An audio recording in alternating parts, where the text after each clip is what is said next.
Allow the two It's okay. It's okay. Off your mind. It's okay. Off your mind. Chai!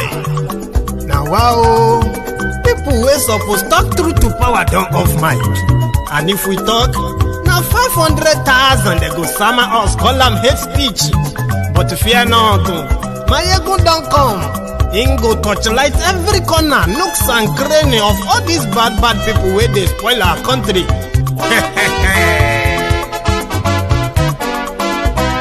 So my people make we laugh, oh yo yo. Maiyegun don't come, oh yo yo. My people make we shout, oh yo yo.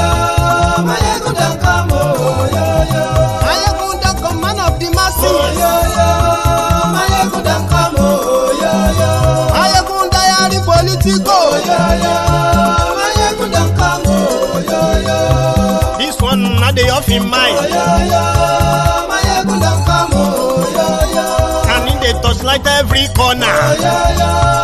Maiyegun don't come, oh yo yo. Okay, some people be they holla say they want the power. Chai, them be promise us say we go get light and power. Them hustle sote they can't get the power.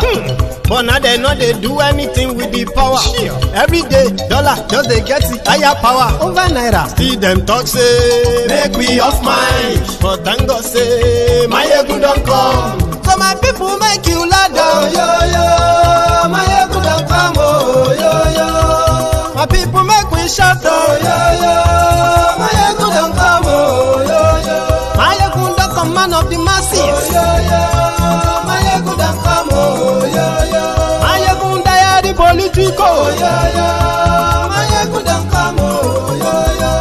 This one not they off in mind, oh yo yo. Maiyegun don't come, oh yo yo. Person where they do evil, no one make person talk. Them say that Maiyegun, that man too they talk. He too they talk. Say Maiyegun diary, he they hot like pepper. But every day then they take money in bulk. Poor man picking, they the street they hawk. Still them talk say make we no talk. But thank God say Maiyegun don't come. So my people make you loud, oh yo yo. Maiyegun don't come, oh yo yo. My people make you shout, oh yo yo. Maiyegun don't come, oh yo yo. Maiyegun don't come, man of the masses, oh yo yo. Maiyegun don't come.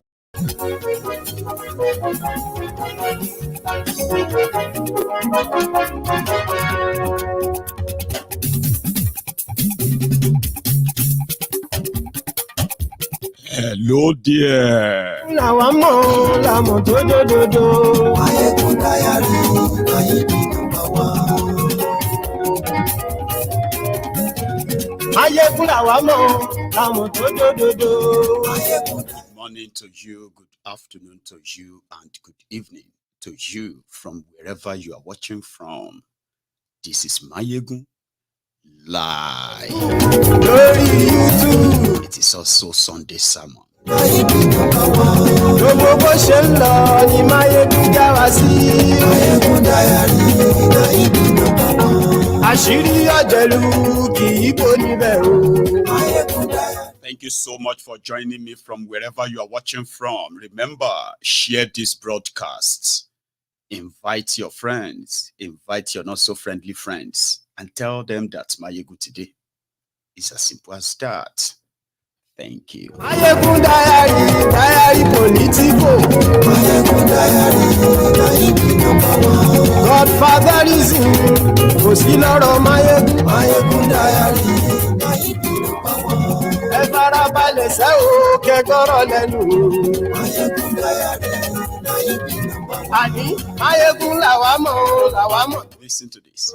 Maiyegun diary, Maiyegun number one. And we hope the two gas nations and the Emirates will be able to help us hope. And the largest economies that have benefited immensely to do more repass because the post they have need healing and is crying for attention more quickly. Thank you. That was Koolu's statement. Do you understand what I read at all? Do you? No? share the broadcast. And yes, we like you. Oh, Baba, and yes, we like you. And we hope the two giant nations and the Emirates will be able to help us through. And the largest economies that have benefited immensely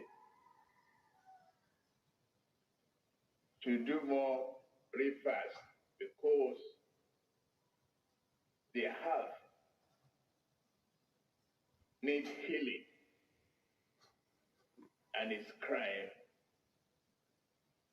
for attention more quickly. Thank you very much.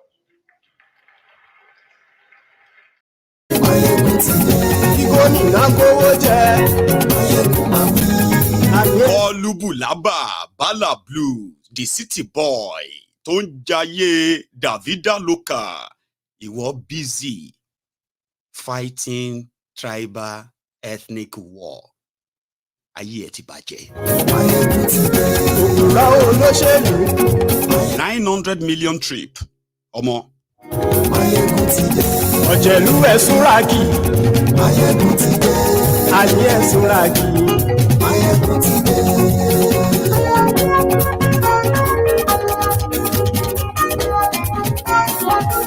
Maiyegun ti dé. Mo ti dé. Good morning to you, good afternoon to you, and good evening to you from wherever you are watching from. It is Maiyegun live. And thank you if you have actually shared the broadcast. If you have done that, great. If you haven't, as you are joining, please do that first before things begin to get steamy and very hot in here. It is Sunday sermon, the first in December of 2023. And I want to talk to you.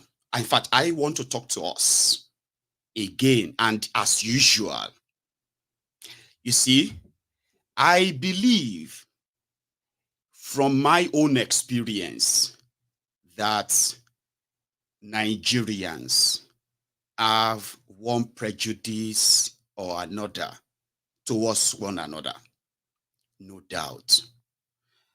But over the years, it seemed that education was able to sort of manage that prejudices, and people are calling it diversity. It is like to say, oh, we know that we are different. We know we all come from everywhere and all of that stuff. That is what makes us this, makes us that, unique. In all those fables, right? Or fables. About Nigeria, diversity. Hausa, Igbo, Yoruba, Ijo, Shekiri, no Peter Pan, and all of that. Inside that diversity they want the world to see is buried deeper prejudices. Prejudices against one another. Hausa versus Fulani. Fulani versus Igbo. Igbo versus Yoruba. Yoruba versus this. And even within that bracket and those spaces, people still have prejudices towards one another. In Yoruba, in Hausa, in Fulani, in Kanuri, in all those places, you will still see inside prejudice. Anyway, just so you know that, in case if you have never really admitted to it, it's always there. But people said that after, long-term relationship, that the prejudice against one another seems to be dying down until politicians decided to bring them back up. Unfortunately, APC, Egbekegbe, rode on that. For those who will remember Jonathan's time, Goodluck Jonathan isn't an Igbo man. Goodluck Jonathan is an Ijaw man. But when they came for him, it was easier for them to crucify him by just tagging him Igbo. You all know this story. But you see, what I actually want to talk about tonight, or why I want to talk to you tonight, is the fact that now Nigeria, the division of Nigeria, or the divided Nigerians, so to say, is more pronounced now than ever. Nobody is pretending anymore. Everyone is taking off their masks now. You will see the Igbos, who are pretty much like could no longer hide their own prejudice against other tribes too. You will see the Yorubas who can no longer hide despite the education. Even some of them they are no longer living in Nigeria. But that prejudice that they have, which some of you have now publicly called hatred towards one another. But why I want to talk to you is that the fact that the division is more pronounced now, and everyone is just looking for any reason to lynch the other in all reality. But the problem is, if this sort of a new reality is general, I mean, the way some of you are carrying the, what do you call that thing again? That war chest. Tell me that name. You know that thing that you have to, armor. The way you are carrying the hammer of your ethnic supremacy, superiority, the way you are carrying it from Igbo land to Yoruba land to Hausa land, even Dara idea to Fulani and the rest of them, you will realize that your criminal leaders are not carrying the same prejudices against one another. Now we be the victims of their misrule. Now they get high blood pressure, trying to choke one another over who is bigger, who is smaller, who should go back to where, and who should stay where they are. And all of those useless supremacy ethnic battle. Have you not noticed that now the victims of misrule, victims of bad leadership, Liejiriyans, you are the ones who are tearing yourselves apart. But the rogues that have mortgaged not only your future. In the time of poverty like this, the economic principle of Yusuf is what everybody should apply in his own lives. Eat little, save more. You don't know what is happening. Kese la nri lowo, makasakasa timbo. $1 was just 800 naira or thereabout a couple of months ago. Now $1 is over 1,000 naira. How much will it go? Nobody knows. Tori to nse falafulu. Ogba salary kilawa. Igberaga week. All gbera resanle láìpẹ́. Shongbo. The criminals are united. But you, the victims of their misrule, are the ones who want to protect, I don't know, something you don't even have, something that is pretty much not yours, according to them. Abi, I'm coming back to you. So Koolu, who is currently in Dubai, took 1,411 people to go and discuss climate change. 90% of them, they have no business there. Somebody said 99% of them have no business there, including Koolu, who probably had no clue where he is. But there is something you should know. We have the report that apart from what you saw yesterday, their trip will consume 880 million naira for the times they will be there, including those who are living the life of their life. They were having both party. Can you even like imagine that? Nigerians should endure. Their policies are bringing the changes and all of that. In Nigeria, poor country, where out of 1,411 people they took to Dubai to go and discuss climate change, 590 of them were sponsored by Tifnumbu's Nigeria's taxpayers with taxpayers' money. And every one of those 400 and 90 or so people are going to get their own estacodes. And according to their own arranging in Nigeria, every time any of these public official travels out of Nigeria on what they call the official official trip, they will be paid. Take a look at this. So a minister will get $900 estacode every day. If they are spending 5 days, a minister will take back to Nigeria $4,500. His ticket, his hotel, everything is paid for. Okay, just go there, enjoy yourself, right? So just like that. And if you now have over nearly 500 of these paid for with your money, only for the bulaba, bala blue, to do what it does best, just talk jargons. I played you a clip earlier, Abi. I didn't make any much sense. We'll come back to that as well. But I'm going to show you what Tifnumbu was actually, yapping. Nearly $1.2 million just to go and flex in Dubai.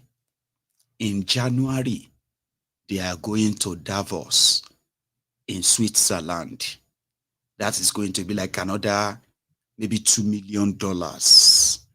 And there you are, fighting for. I will now stand and defend my people.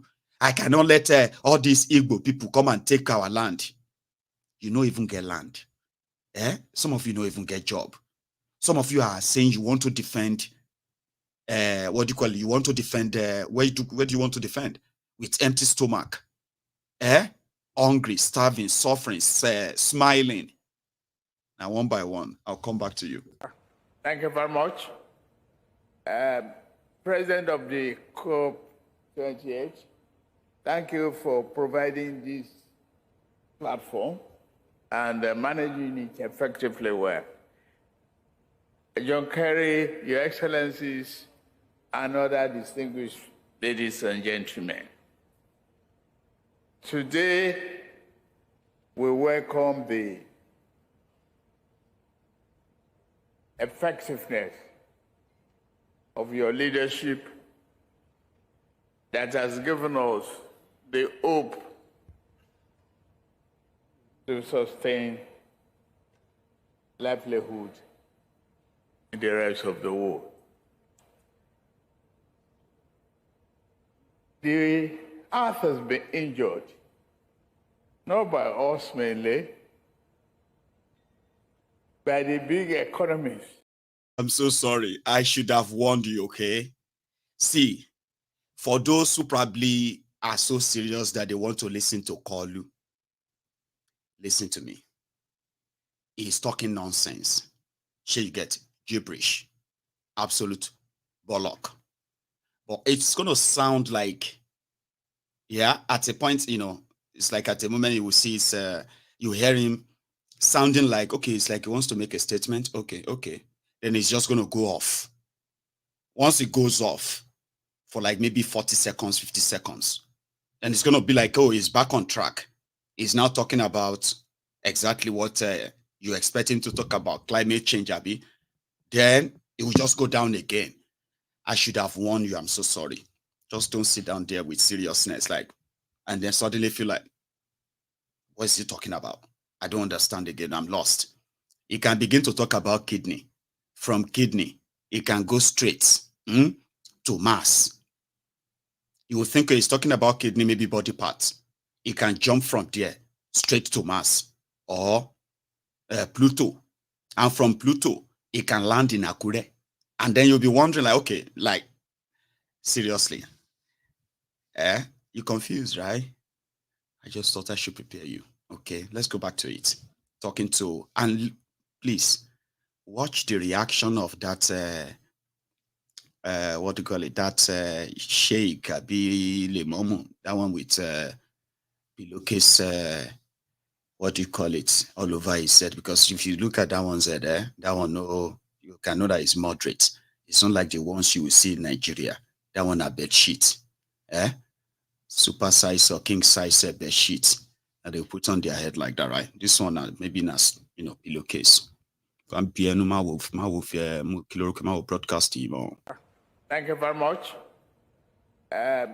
President of the COP28, thank you for providing this platform and managing it effectively well. John Kerry, Your Excellencies, and other distinguished ladies and gentlemen. Today, we welcome the effectiveness of your leadership that has given us the hope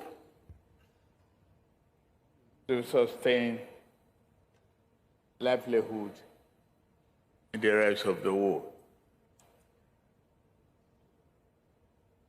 The earth has been injured, not by us mainly,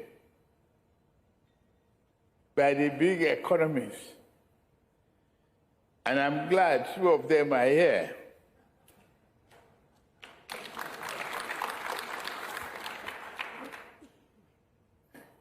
John Kerry and the China making pledges is very good. And we are with you. Even though we are the least beneficiary of what has happened. Sitting there hearing you, I know I have to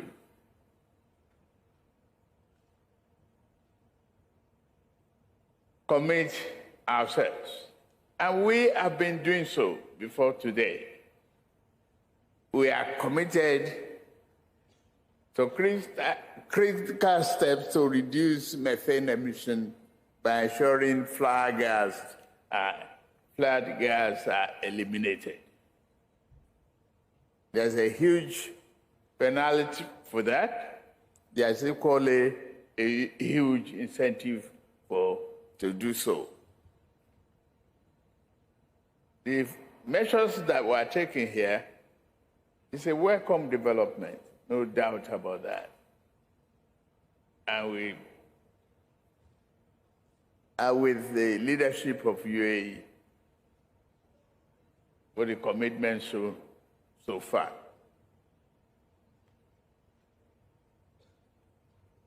We are consolidating on the gas export usage domestically and export for other countries. I can assure you that we will be partner in progress to achieve renewables. We are committed to energy mix. We are providing cooking gas for a large population.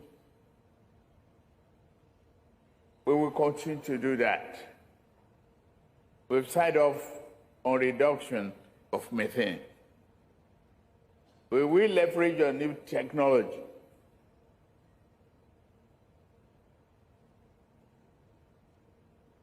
And we hope the two giant nations and the Emirates will be able to help us through.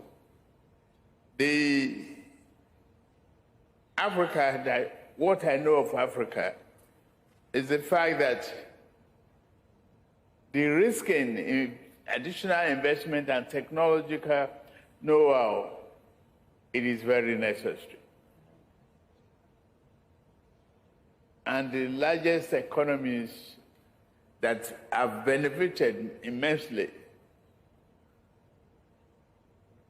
should do more real fast, because the health needs healing and is crying for attention more quickly. Thank you very much. Nuisance lele. Nuisance lele. I warned you. And I have told you this before. Most of the time when I play any video of Tifnumbu, I don't expect anything sensible to come out of his mouth. Seriously. Even when they write it for him. Sure, you can tell he just doesn't have it. Okay? Now, for somebody like myself, you may judge me that, okay, maybe I have no respect. And I will accept. I say, okay, fine, that's good. But I am not an hypocrite. Now, all of us get eyes. Now, all of us get ears.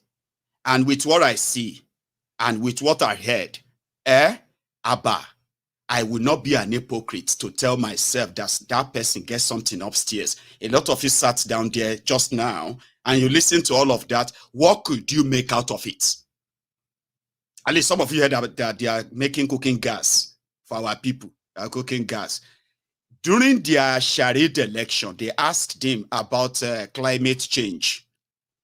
You know what he said about climate change? He said climate change is like church rats eating the Holy Communion. That's what he said. And he was like, they will have to give us money if they don't want us to cook with firewood. That's all he had to say. Now, that is the person that spent over 900 million naira to pack other Pangolo, Olori Korofo, Olori Ofifo, and others, pack them, put inside the plane. They wanted to go and talk about a reduction in emission. Sure, you know, it's about emitting gas. Anything where we say they work like engine, emitting gas, emitting all this carbon monoxide to cut it down. And those who went to Dubai for the climate change summit on how to reduce carbon dioxide, carbon monoxide emission, they all went there in their private jets. They used their 3 big, what do you call it? Passenger airliners to pack all of those they took from Nigeria. Now, from Nigeria alone, more than 18 planes, 18 left for Dubai from Nigeria alone. There are governors who went in with their own squad in their own private jets. There were some of these bankers too who went in their own private jets. Sure, you get. And others too who just went there for like, okay, yeah, we can, since they can sneak our names into the diplomatic tour. 1,411.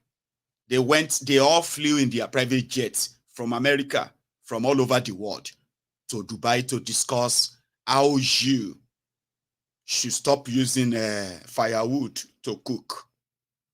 Because the way you are doing it is causing the climate to change. And when the climate changed, what happened is that the weather is warmer, the weather that should be warm is warmer. When it should be really cold, it's colder. Or, you know what I mean? Like, when it should be snowing, it's not snowing enough. And it is because of your firewood. Right there in Ijebu, where now they take firewood. Pack firewood inside the dogon, in order to cook our ibiripo. They send a horse. Then the guy who led them is speaking in tongue that those who were there were pretty much just trying to understand. What is he saying? Like, what is he really saying? Let's try to get him. They will comply. They will do what? He had no clue. And that is a country, yeah, that is actually begging. And we hope the two giant nations and the Emirates will be able to help us through. And the largest economies that have benefited immensely to do more real fast because their health needs healing and is crying for attention more quickly. Thank you very much. Koolu. Now, that is someone, I mean, so far now, over 6 months, all of you now are feeling it. Whether you are Igbo or you are Yoruba, whether you are Hausa, Fulani, or wherever you are, or wherever you are, everyone is feeling the bite. And the reason why you are feeling the bite is because you are not one of those privileged ones who are going to be living off the people's money for the next 4 years without doing anything. Although you are shouting APC, PDP, Labour, and all of that you are shouting. And however you see it right now, it doesn't really matter where you belong. Everybody belongs to one singular circle. I mean, put it this way, you have 2 circles. The circle of your oppressors and their, their lackeys. Then the rest of you in one corner. Whether you are PDP, APC, it doesn't matter. Whether you are not even involved in their politics. And when you take a good look at those who are perpetuating the fraud that has made life so hard for a lot of you, if you are not lying to yourself now, I'm talking to you, you will realize that the people behind all of this are people like you too, who speak the same language like you, who probably look pretty much like you, and they come from a place that you also associate with where you come from. You will see them very much involved in what has brought more division and all you are dealing with there today. But let me tell you something. Part of what I have also figured, poverty is a very, very sad thing. And one of the mistakes that we have made and we keep making is that a lot of us believes that poverty is when you are unable to afford something like food, shelter, clothing, or something you wanted to do. That's one, at least when you can no longer afford to feed yourself, you are at least considered poor. And people that are in this category, and there are millions, no doubt, you can say they are poor because they lack this or that. But there is another poverty that will continue to remind you of, and that is the poverty of the mind. You see, poverty of the mind is the fear of poverty itself. And the fear of poverty creates a sort of isolatory world where you have to isolate yourself and live with your fear the fear that will continue to dictate your existence, and on and on and on like that. Here you get. But poverty of the mind is where you have people who tend to have money, a lot of money, but yet they exist in the midst of poverty that they created, as they have stolen the commonwealth of the people. Now, even though if they want to make themselves the lord of the manor, the lord over everyone, at least they must give something back. When you take from the people and you take it away, far away from them, they have no chance of benefiting from what you have taken from them. They have no job, they have no this, they have no that. But you could build yourself some palaces here and there, like a bird. Buy yourself different automobiles. Walk around so that people can actually lay themselves on the ground for you to walk over, to make yourself feel powerful and rich. Poverty of the mind. But what about those who did everything within their own legal mind and legal ways, and they managed to beat poverty? But the thinkings, the mindsets of a very, very poorly minded person is still much pronounced in their lives, where they believe somebody is coming for them. The world hates them. I mean, if you have been poor before, you probably have had such thoughts too. How come this or that couldn't help or support until you finally get to wherever you are? And whether you become human or inhuman, that's then going to be afterward, Abby. But when you talk about the consequences, now that's another part. The consequences of choices, which, I mean, if you are deceived into believing the ideology, like, the mindset, sort of where you believe that you are making the right decision. For example, oh, I'm making a decision because I believe that some people are coming for me. Some are coming for what I have managed to kind of acquire, and the fear that makes you more defensive and all that.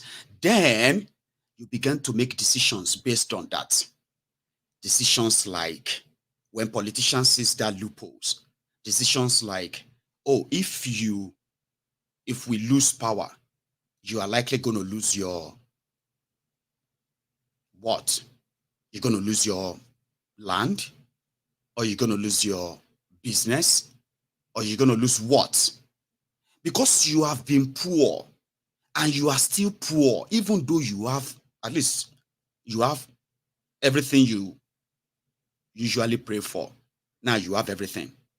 But your mind is still pretty much poor, in the sense that you feel like politicians who said others are coming for you, but not you directly. They are coming for them. And once they get them, they are coming for you. But because of that poverty mind, you accepted that. And then you started acting based on the, the conditioning, or what do you call it, of the politicians, Abi? Not knowing that being rich and being poor, they are more and beyond that material things that a lot of you acquire enough to probably become the lapdog of the criminal politicians, as you put them. Now, let me break it down for you. Tribalism, ethnicism. You see, normally tribalism should be something of, I don't think it should be something of a negativity to start with. except when the people, poorly minded people, become xenophobic about it. Okay? Oh, I love my tribe. Oh, I'm so proud of my ethnic nationality. Oh, I will defend everything about, you know what I mean? Like, those are things that are normal. Defending the virtue, your tradition, your culture, and every other thing that continue to give you pride as a human being. They are like, good stuff. But when politician fails and they turned you around, and they began to point fingers and said, listen, number one, you have no job. Number two, your economic standard has been so ruined and destroyed by these criminals, and they agreed. You are living in poverty and in squalor all over the country, not just in one sector of the Nigeria, all over the country. All of you are living in that. And these are due to the failure of the criminal politicians, no doubt. Okay? Then they turn around and they make you believe that your life could be better, but it is because of these people. Oh, it's because of that people. It's because of them that we have been unable to give you a good economy, create jobs, give you good standard of living. Remember, they failed. They've dumped you in poverty. Around that time, your mind is not yours anymore. It's not yours anymore.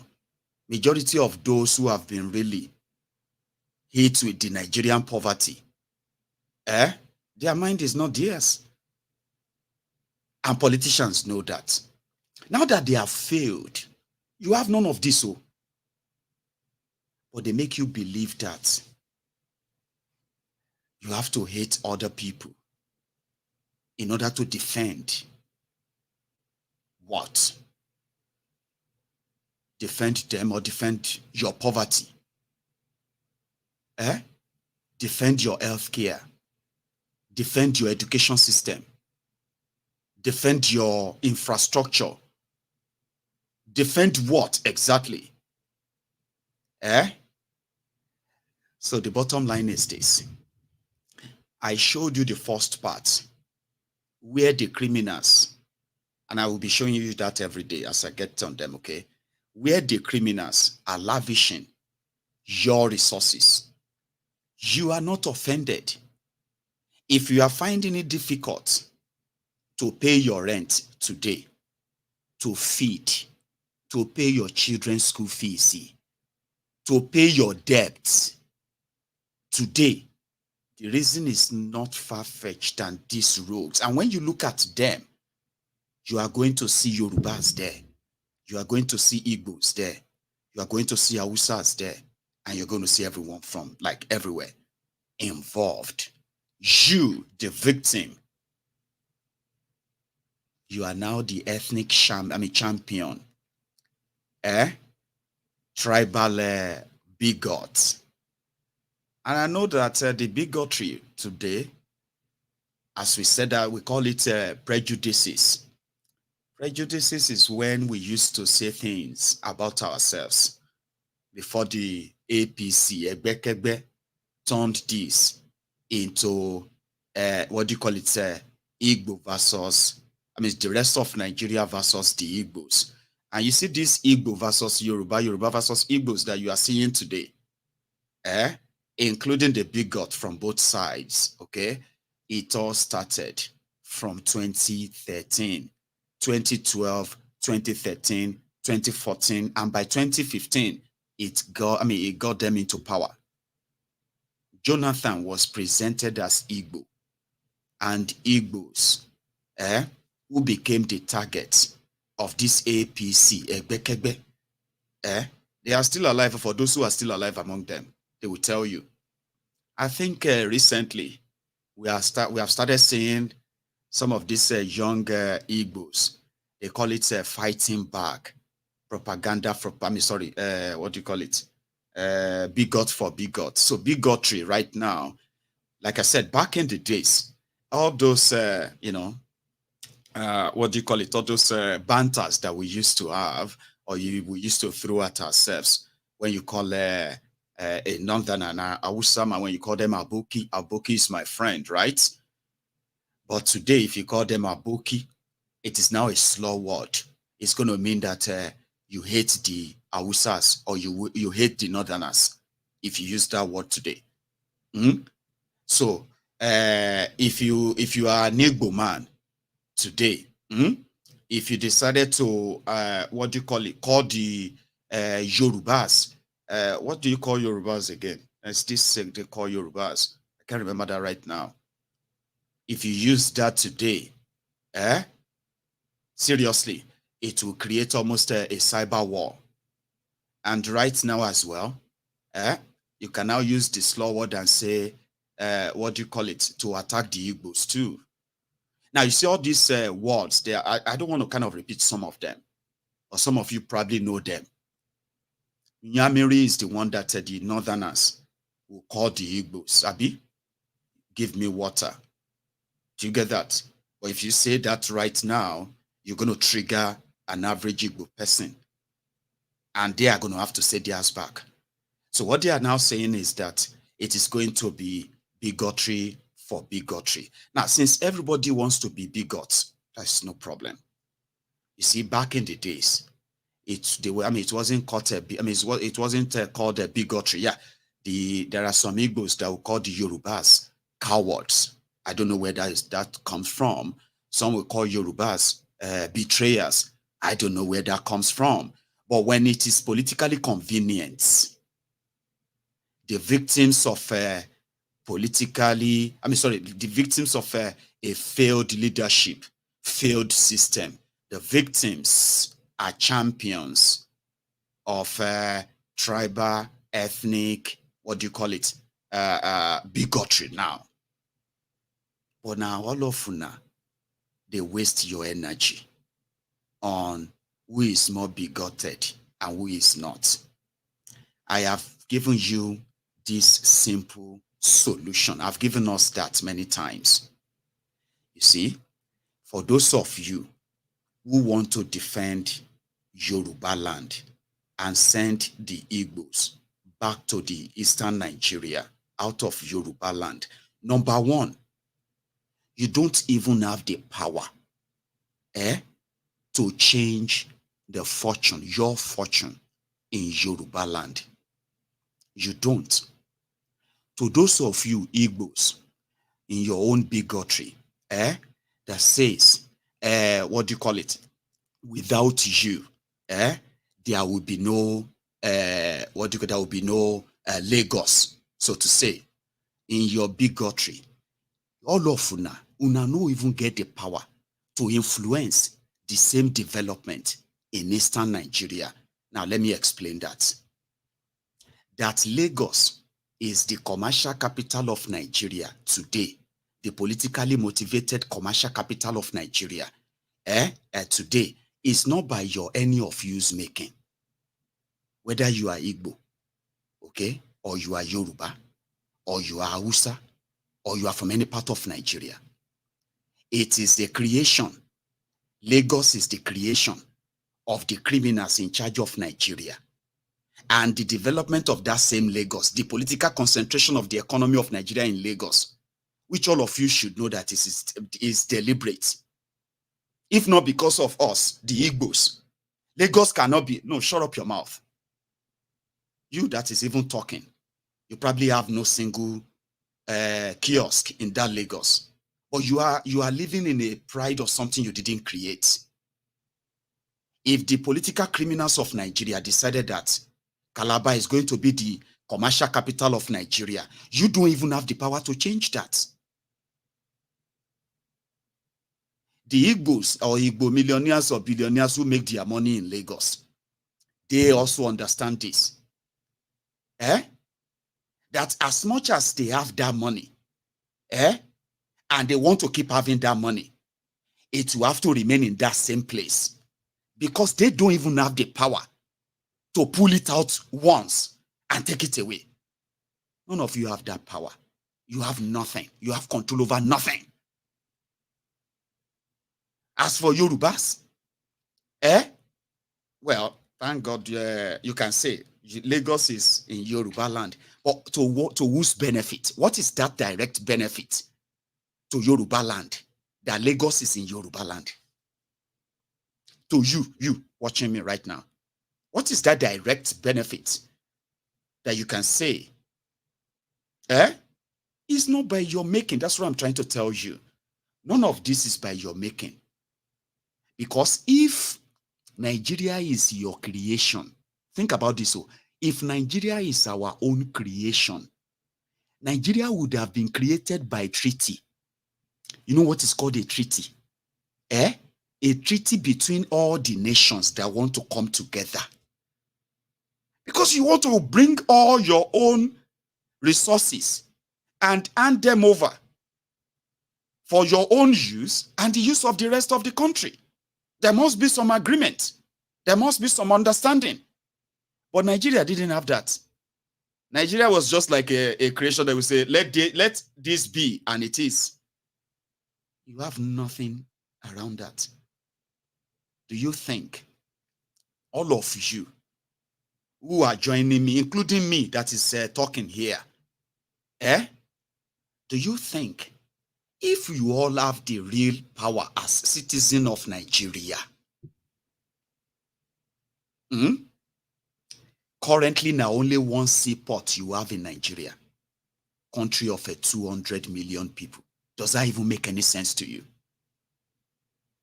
Does that make any sense to you? The underdevelopment of Nigeria is deliberate. You are seeing it. We have the number, we have the biggest, we have the highest billionaire Igbos in Nigeria.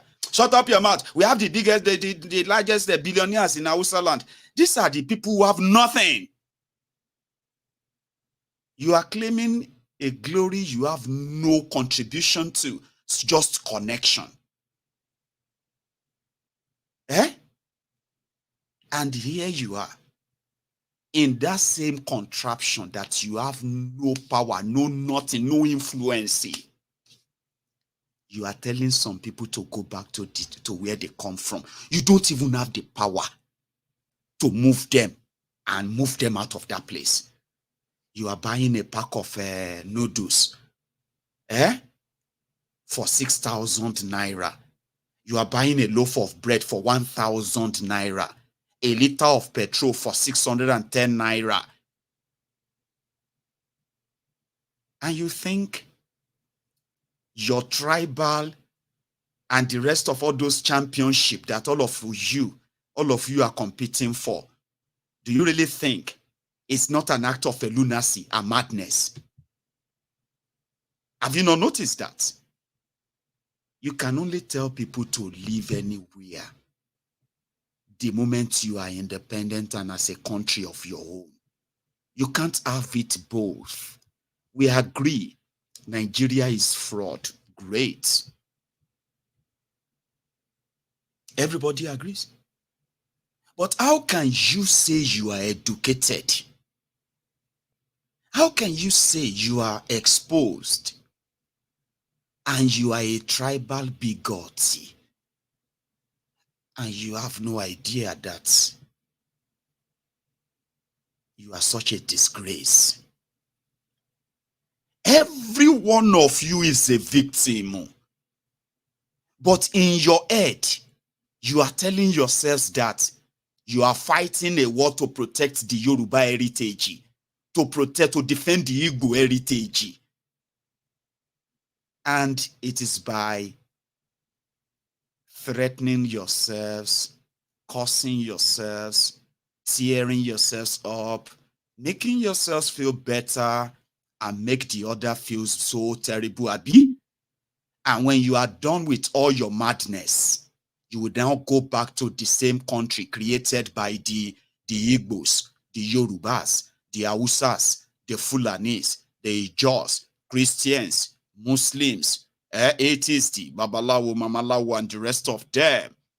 you would then have to go and exist in that place. Do you have a time to actually sit back and think and be like, well, this whole thing itself don't make any sense. You are a Yoruba man, you have no job. And you are right there in Yoruba land. You are an Igbo man or Igbo woman. You have no job, you have no means of any means of income, so to say. But suddenly, you are the champion of what you even.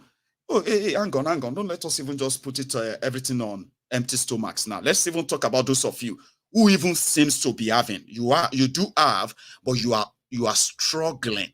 Like person will be say no get. And you are seeing the people who are doing all of this. But you are there. I better go anywhere where they drag the Yorubas. Call me. If I am sleeping, please tag me. I will be there. I will be there. Anywhere that they drag all these Igbo people. If you see anywhere the Igbo people where they are dragging them, or you know what I mean, call me. I will be there. All these people and all of that.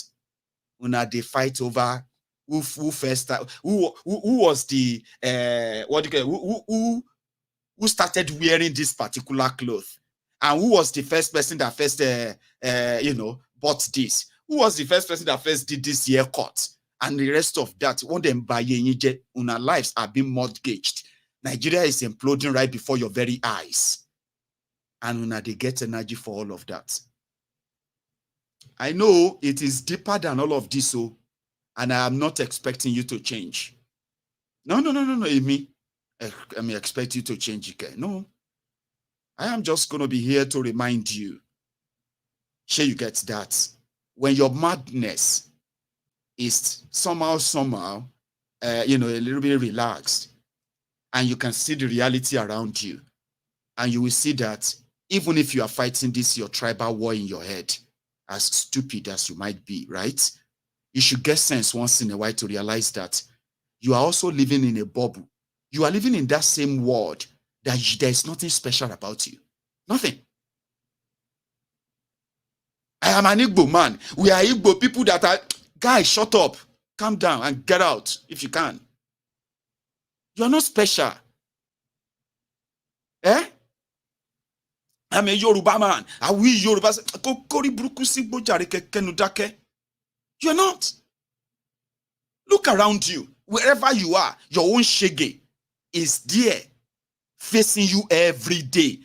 And another thing, I'll tell you this one, and I keep telling people. When people call out Bokwari is a criminal. Those around him were criminals. These were economic saboteurs, terrorists who destroyed people's lives. When they are called out, you are a dumbo for you to think that calling Bokwari out is an attack on the Fulani. You are just a dumbo. When you see people educated say any small thing, they will be attacking Fulani.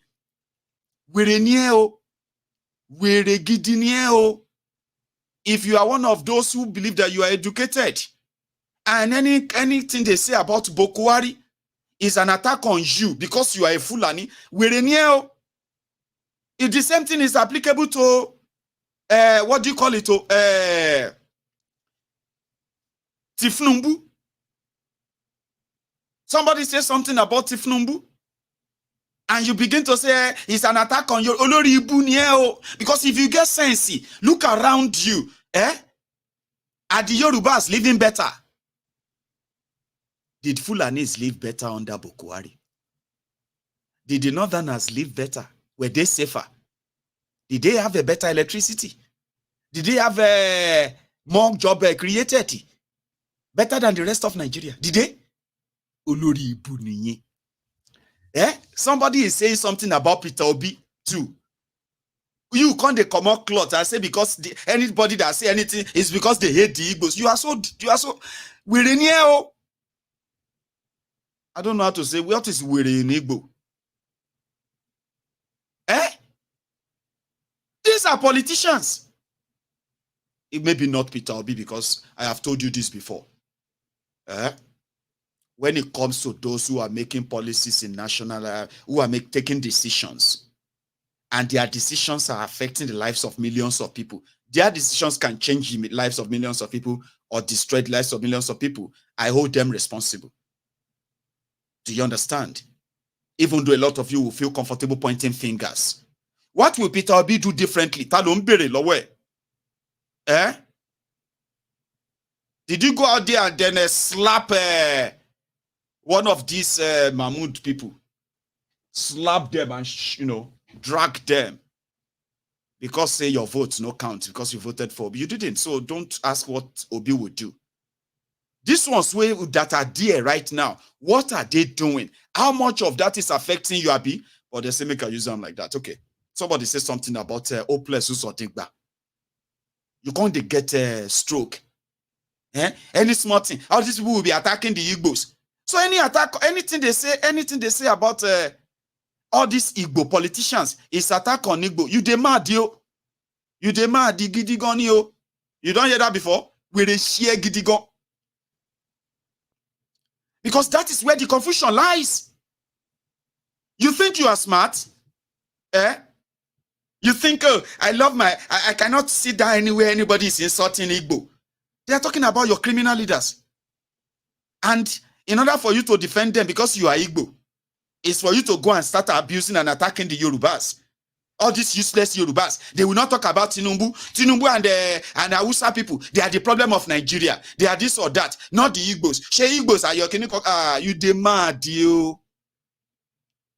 And that is where this ethnic championship. I know say all of you go finally see the winner. But by the time all of you go see winner, some of you will be dead. Some of you, now hunger go don't kill you slowly but steadily. Because you are wasting your energy on absolute nonsense. And you have not seen anybody to remind you that whether from the north to the middle belt, to the south, to the east, to the everywhere. Una don't dey mad. Please, nobody. If you are watching me right now, I have acknowledged your prejudice. I'm a Yoruba man. I can tell you one or two things that are not of A2, but just how what I probably heard about the Igbos, what I've heard about this, what I've heard about that. And today, some of them I cannot say them anymore. Because if I drop them now, we told you now that Maiyegun are bigot. All the Yorubas are bigot. Some of you are so useless. See, when that your weary electric is sparking your head, now all the Igbos, living or dead, you want to abuse and attack and blame. Same thing applicable to you. When that your madness kick in beyond any manageable level, and your bigotry don't enter another level. Now every Yoruba go sweet for your mouth to call names and curse and do all of that. Some of you are even so creative in your bigotry. Man, I love this Maiyegun. This is the first time I'm seeing a Yoruba man saying the truth. First time he's hearing a Yoruba man say the truth. God damn it. I'm not a bigot, Maiyegun. I'm not a bigot.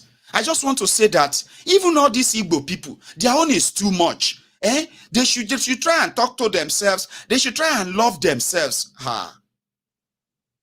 And you are not a bigot.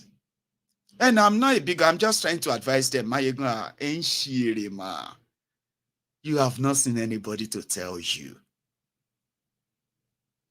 This Maiyegun is a very straightforward person. This is the first time I'm seeing a Yoruba man that is so very honest. Una don't show you the grace. Now bigotry, bigotry gidi, prejudice gidi,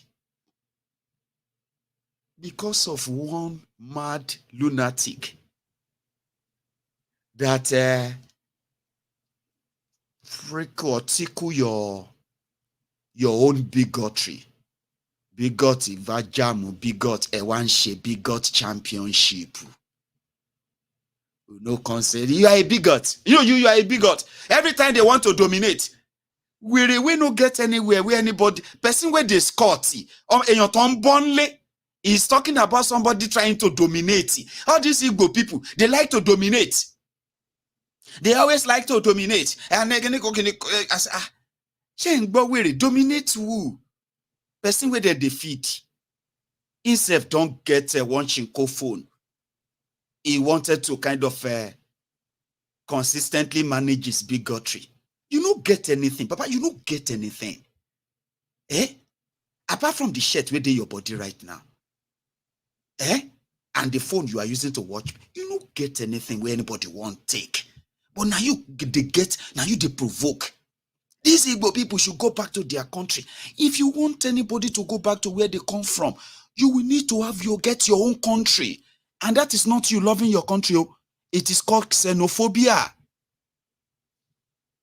Xenophobia. When your criminal politician fail to develop the land, create job, and you cannot face them because you are a coward, you look for somebody else to blame. Yes. That's the reason why we have not been enjoying. There are too many foreigners in our country. There are too many foreigners who are doing this or that. Eh? Okay. Will I say I don't fire you enough? So now let me now start advising you why I want you to listen to this, okay? A lot is going on. All right? And you who believes that what do you call it? Who believes that some people are trying to take over something you don't have from you. You need to first drop that. Leave all of that for now. And pay attention to what is really happening, going on around you. And you realize that, number one, it is not you who wants to take over anything from anybody. If you are an Igbo watching me right now, okay, some of you, personally, you have never had any problem with any Yoruba person or probably with any other tribe in your life. But you probably consciously or unconsciously, you have been made to believe that everyone hates you. I need to break that down for you tonight. Whenever I speak about the profiling, the Cold War that the Igbos have been subjected to for 50 years, I think I should break that down for you tonight, for all of you to understand and begin to know where you really belong. If you have been part of them or just an enabler, ignorant ones who just want to live the mental victory of, oh yeah, we did that, okay, we could do that. Listen, the roles are very well defined in this case, okay? When we talk about the profiling of the Igbos, it's in two phases. The establishment, who has the power to profile anyone and your businesses and ensure that in their mind, you will never have the resources in any way to, by any chance, take control. They are in control. I call it Cold War. Now, if you are an Igbo businessman, businesswoman, very, very busy, very, very wealthy, they are on a different level to those of you who are Igbos, like just normal person. Young person who probably works for somebody, okay, or living outside Nigeria. That's different. I'm talking about businessmen and women now. Whenever they are targeted, there will be those whose businesses will either be demolished, business address demolished, using one law or another. Their business is targeted because they are the most involved in importation as well. Targeted, confiscated. And this is like a target that you will realize that they are coordinated. It is only the government, the people in government who have the resources to do such to such people. I'm talking about Igbo businesses that runs into hundreds of billions and trillions of naira. So those who have the power to target them, they can, you see all this devaluation of Nigeria naira that a lot of you are seeing today, 1,000 naira to $1. Do you know those who are really sweating blood in the last 8 years? Mostly, they are the Igbo businessmen and women. It is a policy. They can't say, oh, they are, I mean, you won't say they are targeted, Abi, but they will know they are targeted. Why? Because they will tell you that despite the fact that Nigerian system could give Dangote, a northerner, over $7 billion to build a refinery that never finishes, an Igbo man will never enjoy the same privilege. When this issue of devaluation, like I said, thousands of businesses, trillions of naira worth of businesses belonging to Igbos perished. Those who survived it today, they can tell you their stories, sweating blood. That is called systemic profiling. Do you get that? Then when it now comes to the ordinary Igbos, who are just like, they don't have billions. They are just like you and me. People who just wants to live, exist, and do their normal thing, and just feed their family and be safe. Just like me and you. They have no billions, and they are probably not pursuing billions. Those ones now will now come under the scrutinizations, like when they need jobs, when they need kind of loans, when they need housing, when they need education for their children. So they will end up having been profiled. A lot of them ended up having to provide education, healthcare for themselves and their families in their different abodes, especially outside Igbo land. Now, you see this kind of systemic profiling, when it comes to recruitment into government agencies, right? The Igbos are the least recruited. When it comes to, like they want to recruit people into the military, into the police, into the paramilitaries, the Igbos are the least recruited. They just won't. When it now comes to the leadership position in civil service like that, when it comes to Nigeria, one country, the Igbos are also the least appointed. And this whole thing is called kind of systemic profiling. You will see Igbos there, but there is a systemic agreement that, you know what I mean? They will never be allowed to really run things, even if they appear to be representing positions that seems to be running things, they will not be allowed to. This experience, I experienced that those who have witnessed it will tell you personally on what it takes an Igbo man or woman to exist in Nigeria of today. Now, these are the direct one to you.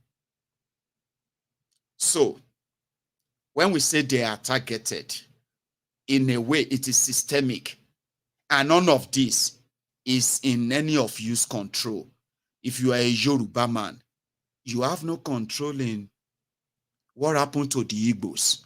Even if you want to feel good that the system is doing this, and you are reading a lot of fables, fabu, about how they will do this or do that, then in that your own mind, you believe that by shouting, Igbo, go back, Igbo, go back to where you come from and the rest of that, that gives you some sense of sort of power. As a Yoruba man, at least I'm a Yoruba man. Let the Igbos go back to where they are. You don't even have that power. You are only Yoruba by association. You have nothing. Absolute nothing. Sure you get? Every tradition, culture, and everything about the Yoruba people, that makes us so unique. The only people who have threatened them are the criminals in the political offices in Yoruba land. See what they have turned your traditional rulers to. That was not done by non-Yorubas. It wasn't done by the Igbos. It wasn't done by the Fulanis or Hausas. This was done by the political criminals who are Yorubas themselves. Abi? That the Yoruba traditionalists cannot practice their tradition in Ilorin, a Yoruba landi, which today, the Ronukus will remain very much like deaf and dumb to the plight of the Yorubas in Kwara State, in Ilorin to be precise. Yorubas will do what we call the Oro. You know, when we have to bring out our Oro. Oro is when the women cannot come outside. All of the females, all females will be indoor. Only males will be outside. It's our tradition. It's our own way of appeasing the gods and then chasing away all the evil from our land. That's Yoruba culture. I am from Ijebu. Today, the only threat against that and everything traditional in Yoruba land today is the federal government and the government of they are practicing in Nigeria today. That's a threat. That's something that in no time is going to wipe out everything that actually makes us Yorubas. That's a threat that you should be up and doing to even fight for.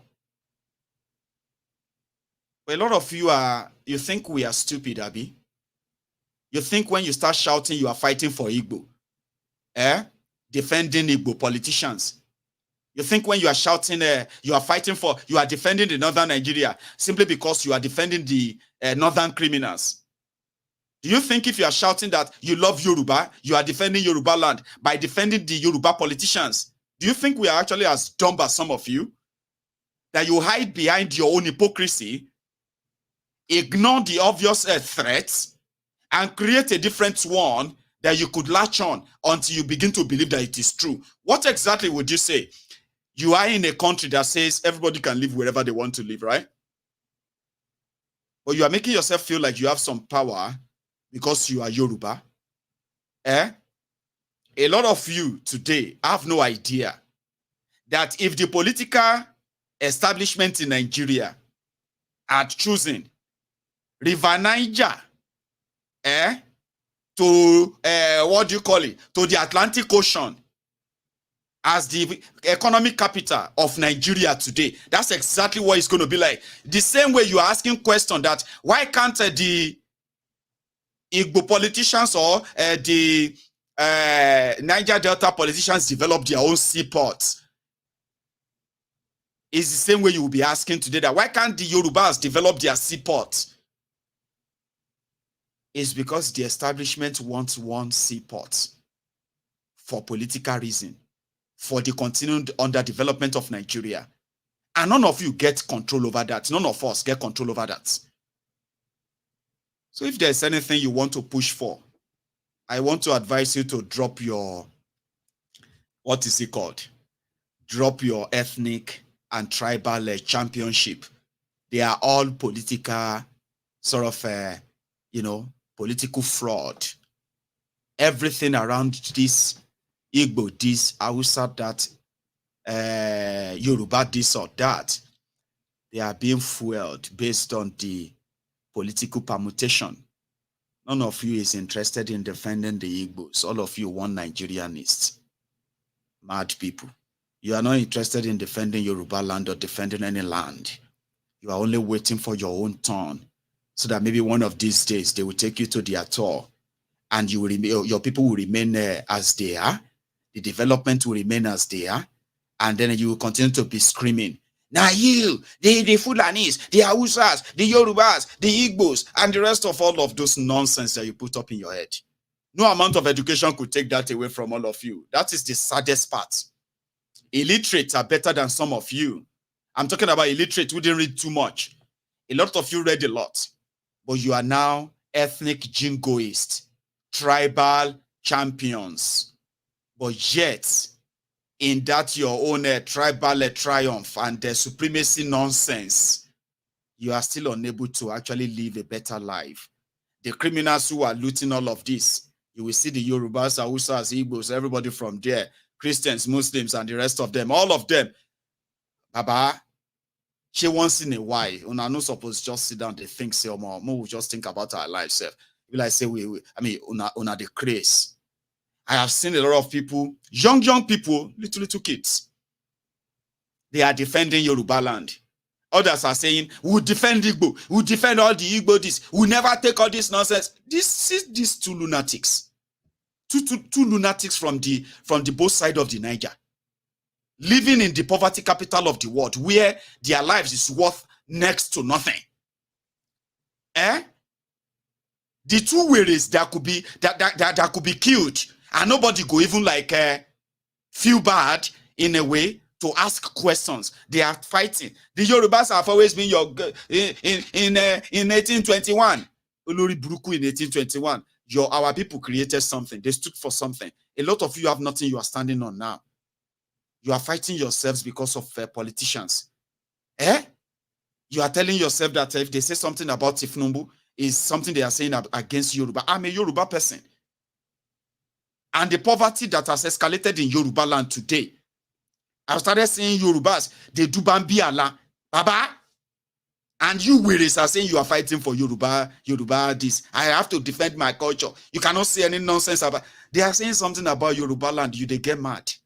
You are not mad that your people are turning to Bambi Allah, fine bara. Our people, our own youth are becoming more and more sort of unemployable. There's a problem of unemployment. We have unemployed young people. And then when you now try to see if you can help them and employ them, you realize that majority of them are unemployable. When they speak like the same Tifnumbu, bulaba, bala, blue.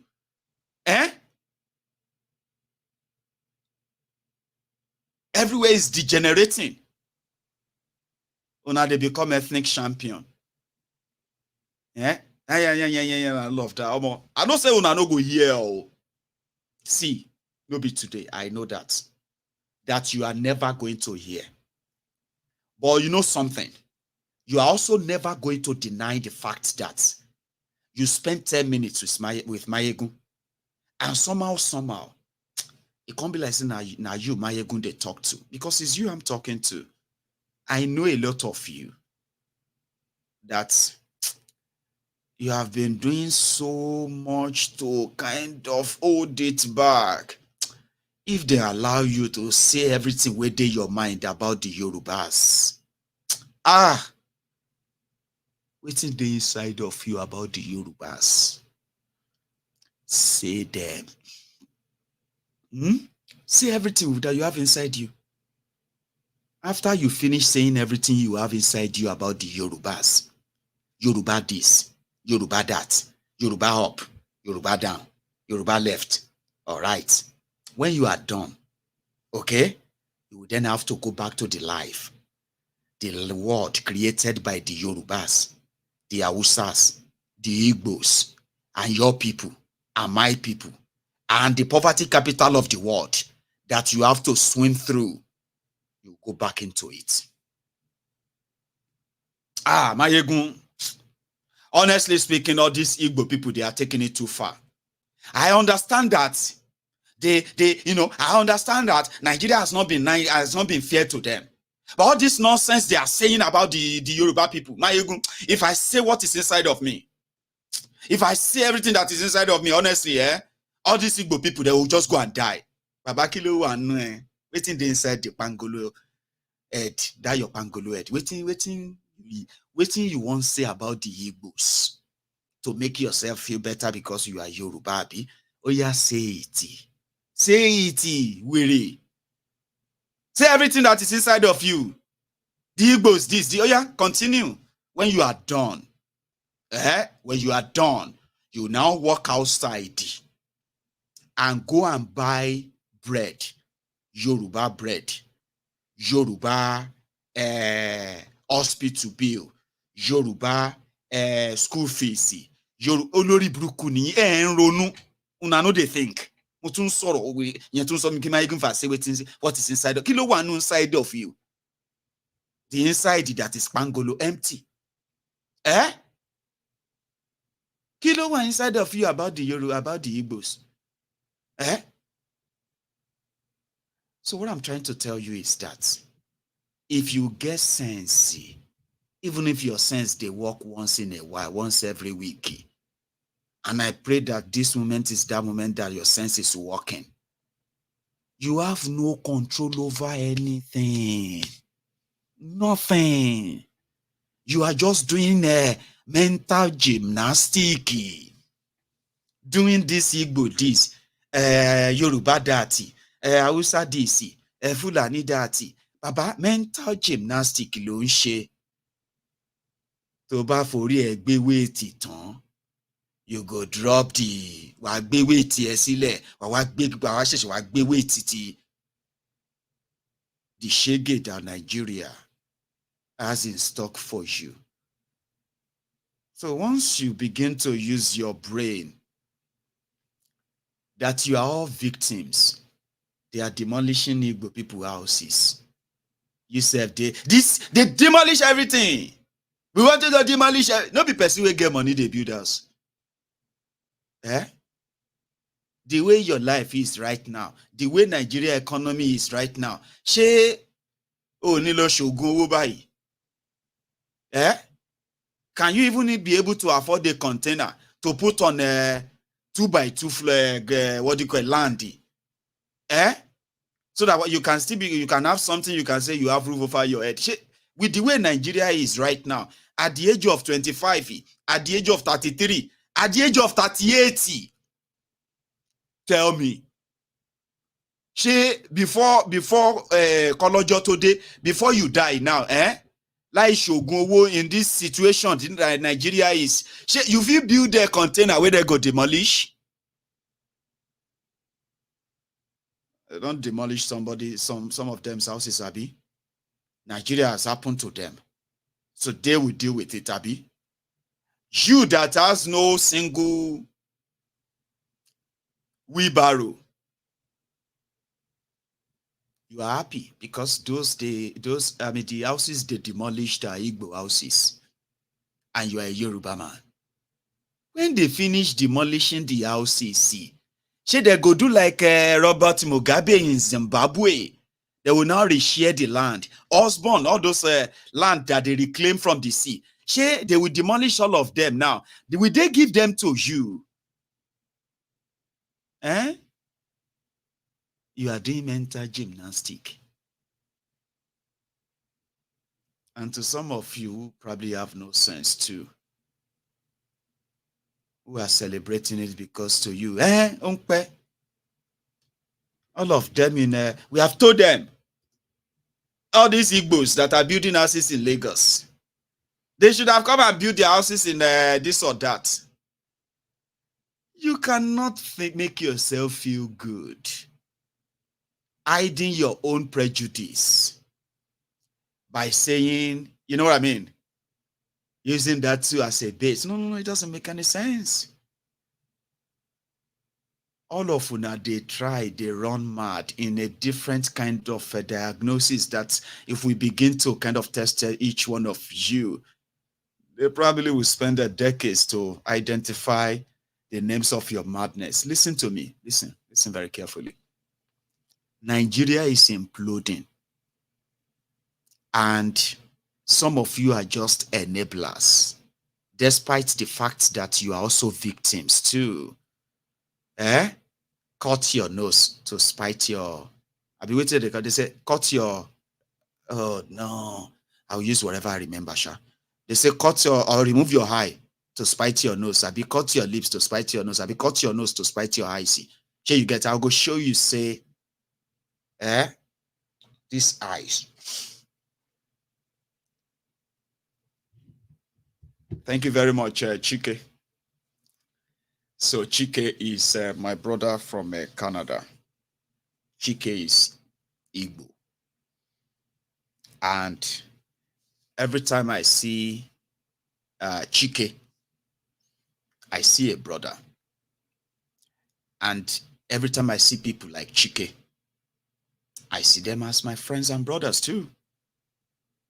Number one, I probably would never have known Chike the same way I have known him today if Nigeria and everyone was living in their own country. Sure, you get. Probably Chike would be in a different country.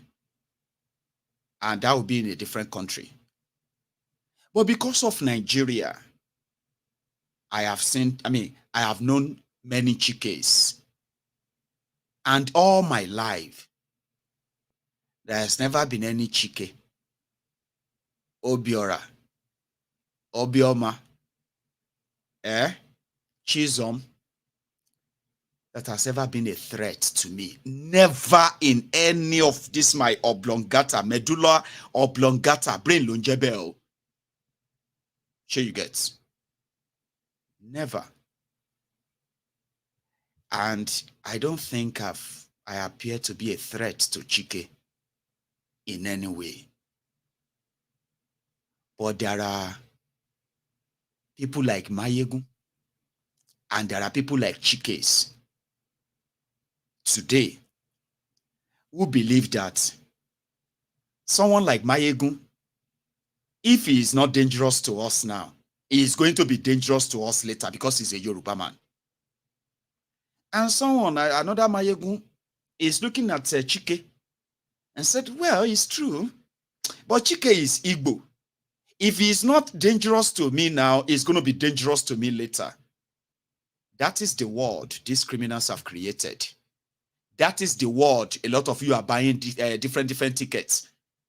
The world, okay, that you didn't create. You are just a victim of. They want me to see Chike and be very careful of Chike. And they want Chike to be very careful of me. But guess what? That I don't have electricity or access to good health care, better infrastructure, solid and affordable education system for my children. As a Yoruba man, Chike doesn't have the same too. He has no access to 24 hours electricity, no access to good infrastructure, no access to better health care or education for his own children, affordable. We are all victims of the failures of the criminals from both sides. But somehow, they want me to believe that Chike is the problem. And they want Chike to believe that Maiyegun is the problem. That is the world they have created. Identity crisis. You know what I mean? A Chike could be dangerous to me because he's Igbo. Why do I have to think like that? Well, I am told because I'm a Yoruba man. A Chike can never really like me. And if I have any power to quickly cut out and destroy Chike for doing nothing to me, I should do it. Because if Chike has the same chance, he will do the same thing to me, even though I have no problem with him. That is the prejudice of the old that has now turned to what you have today. That a lot of you are indeed. I don't want to sit here and reveal all my strategy. I am the first speaker among the three of us running. So they will spy on me. So you will have a limited answer here today. Another day you can bring me back. But that's part of what I do. Do you get that? So how do we then stop this kind of mindset? It starts from telling yourselves, who are supposed to provide electricity? The government. Then you look at the government and you have to take out your tribal, ethnic, lenses and see a useless group of people in charge of your government than seeing a Yoruba, Hausa, Igbo, Fulani, Christian, Muslim. And the moment you see them as who they are, your connection to them will drop. You are never going to feel offended because you are a Muslim and somebody is talking about them. They are not Muslims. You're not going to feel offended because you are a Christian and somebody just says something and you feel offended because they are talking about him because he's a Christian. No, he's not. She is not a Christian. They are criminals. You are never going to begin to defend anybody because he's an Igbo, because you are Igbo, you are Yoruba, you are Hausa or this. And when they say something about them and their failure, instead of you to see those criminals as who they are, you are there trying to defend an Igbo man, defend a Yoruba man. No, you are not. You are defending criminal. And none of that is actually changing anyone. So you can continue to do this in empty stomachs, thinking you are fighting for Nigeria. You are deceiving yourself. You cannot be victims of a failed government, failed country. As victims, you are supposed to be bonding together and face those that want to ensure that from your generation to generation and generation yet unborn are in perpetuity of indebtedness, poverty. You should be bonding. You should not be ethnic champions, because those who are using those ethnic division and the rest of them, they know what they are doing. A lot of you dumbos who are taking the bait are the ones who have no clue what you are jumping into. When people fail, like Tifnumbu as you have him right now, it is Tifnumbu and his 48 thieves that are destroying Nigeria right now. Hold them responsible. And when you want to hold them responsible, at least if you are not a Yoruba man, hide your hypocrisy as well as your bigotry. Hide them a little bit and face Tifnumbu and spare the Yorubas of your nonsense. I know I can't assure you, you can't assure me of that. I don't think any of you will be able to fire Tifnumbu without firing the Yorubas altogether. Now only God knows how many free shots, stray bullets where they hit people like us every day, simply because we are Yorubas.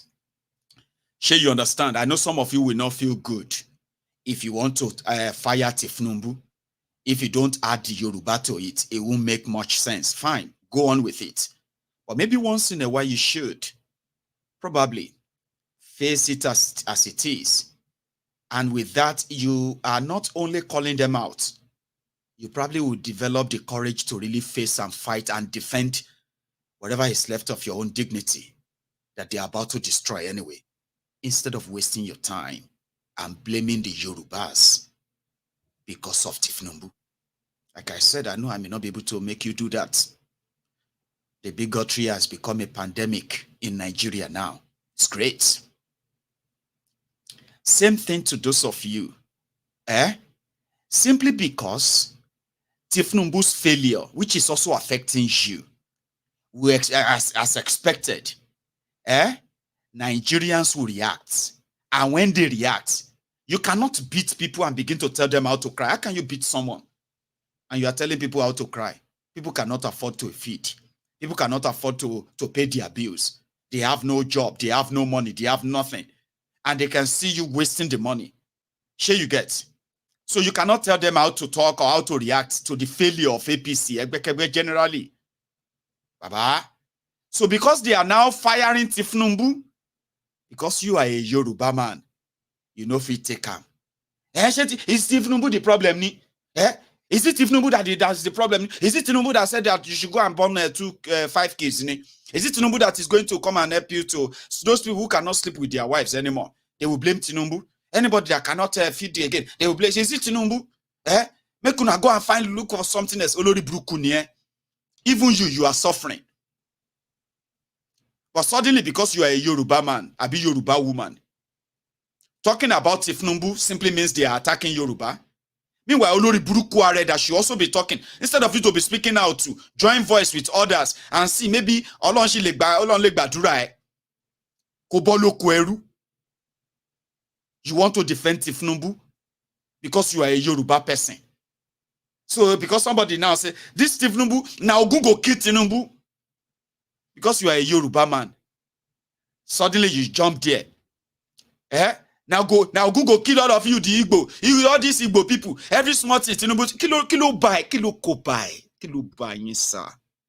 Talo buy yin jesa. Ori bruku lo buy yin sa. Slow. Aye yin yo den. Aye yin on yo iden. On baje on yo iden. And struggle. And suffer. Somebody now said, Ogun kill Tinubu, Olori Buruku yin go buy 100 naira recharge card. And you started saying, all of you, these Igbo people, all Igbo, Obi will never be president. About Olori Buruku ni they wrote our money now. Think about your children now. They are talking about the people in charge. Tinubu and his gang of thieves, which comprises of Igbos, Yorubas, Hausas, Fulanis, Christians, Muslims, small, big, old, all of them. Now Tinubu be the Alibaba. You are a victim of what Nigeria has become today. Even if you voted for them, even if you wanted them in power. Papa, you ain't genuine now. You don't know, maybe now Aworoko catch somebody somewhere. Person will never chop for like 2 days. And he knows that the economy is, you know what I mean, like, and he just managed to grab the last gig of his data.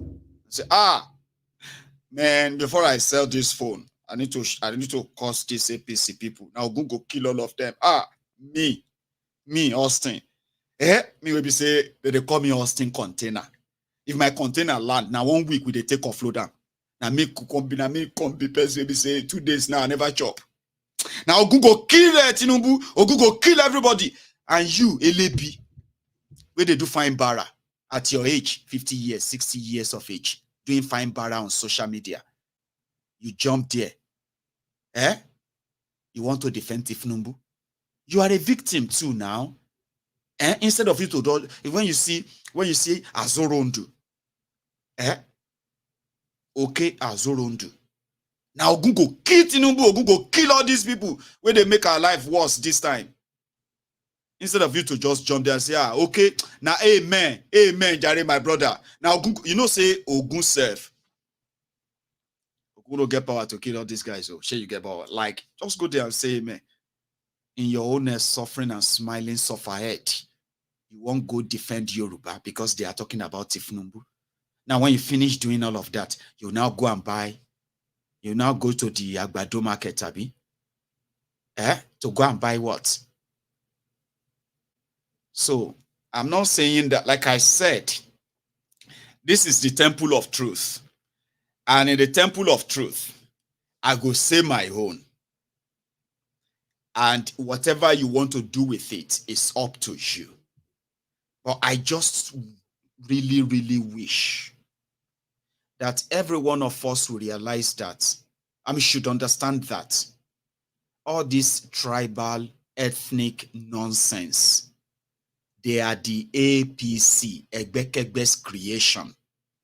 And they actually have people that they give money to continue to pop all of these tribal, ethnic, religious rhetorics, to pop them up every now and then. And because of the buried internal prejudices that a lot of you have, you can't wait to unleash that. Spend your energy. Do all of that to disparage yourselves. Talk dirty about yourselves. Make yourselves feel better and make others feel, worse of themselves.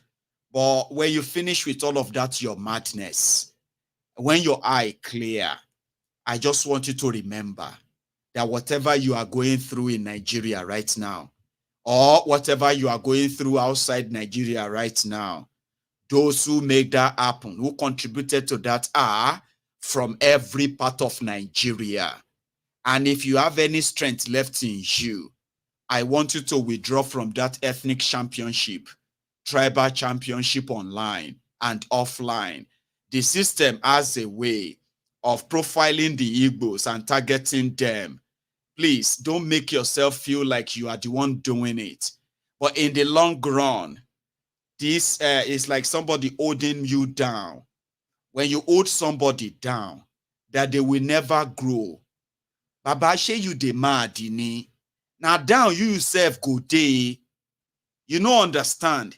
If somebody hold you and say you know they go anywhere, Baba, you don't forget, say yourself did the same place. You know they go anywhere.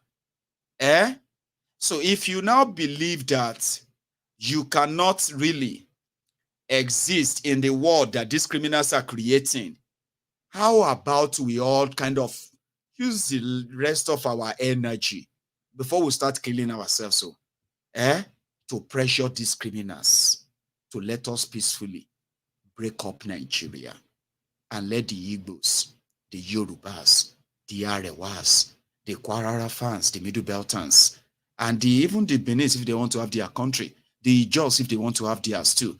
Let everybody decide if they still want to be part of this contraption. Everywhere to propose. I won't take calls tonight. I'll go make myself another cup of tea. It should be our Sunday sermon. And you can call in now. Add your own voice. But that will be like in the next 3 minutes. But before you go anyway, like this broadcast, okay? Like, share it, and then subscribe. When I get back, I will take calls. Don't go anywhere.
Hello there. Good I have a evening. caller.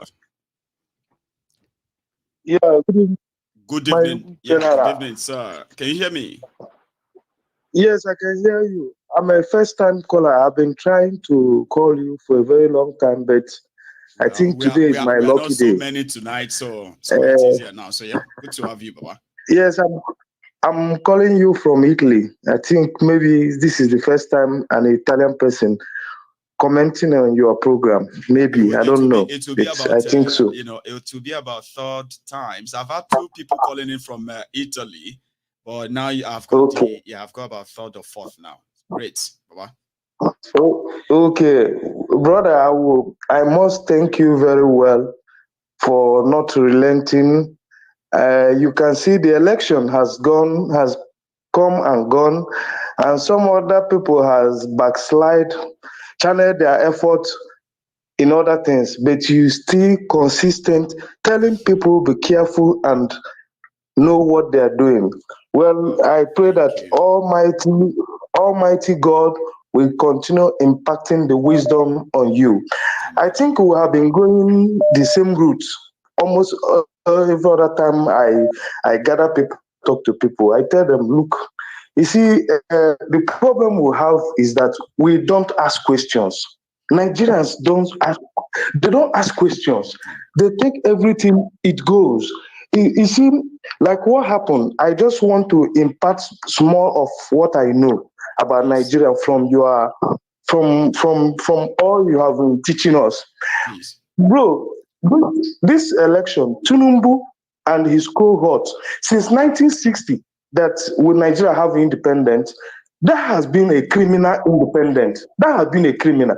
There's nothing working in Nigeria till today. No. And the worst is coming. The worst is coming. Do you know what our people don't know? And I would like you to go on teaching on this. Please, all our traditional rulers are criminals. All. No one is exemption. If you can tell people what is happening in Nigeria, they will shed tears. Nigeria has been a crime scene. People are being killed. Where is the traditional rulers? Where are they? Every year, each governor give them money. Each governor buy cars for them. Every year, give them Christmas, Easter, whatever they are doing. What are they been doing with all that is been going on in Nigeria? Do you know if you want to die easily, as you live in Europe, just go to Nigeria, you will be killed. You will be killed. Straight, you'll be killed off. Now, I want to tell Nigerians who are running away from what is happening in Nigeria. If you like run away, your problem is still waiting for you. If you don't want to contribute, it's still waiting for all of us. No one is about. I watch a program, a documentary that I want people to listen to this. I saw Nigerians, they are from Edo State. I saw them in a village in Mali. That village doesn't have light. They don't have even good road. You use motorcycle to reach you take off from Bamako, use motorcycle. From that motorcycle, you take a bicycle that will take you to the village. No light, it's only one shop, one Igbo man that have shop there, where people go and charge their phone. But our Nigerian sisters are there doing what they call hustling. Please, what is happening? All these people that is in government, why are they so wicked like this? Why are they so wicked? Putting their fellow brothers in perpetual hunger and killing. Why are they so? Why so? I don't understand. Maiyegun, do you know what baffles me? Do you know what baffles me? What baffles me is that go to every church, go to every mosque. These criminals will be in the front of seat.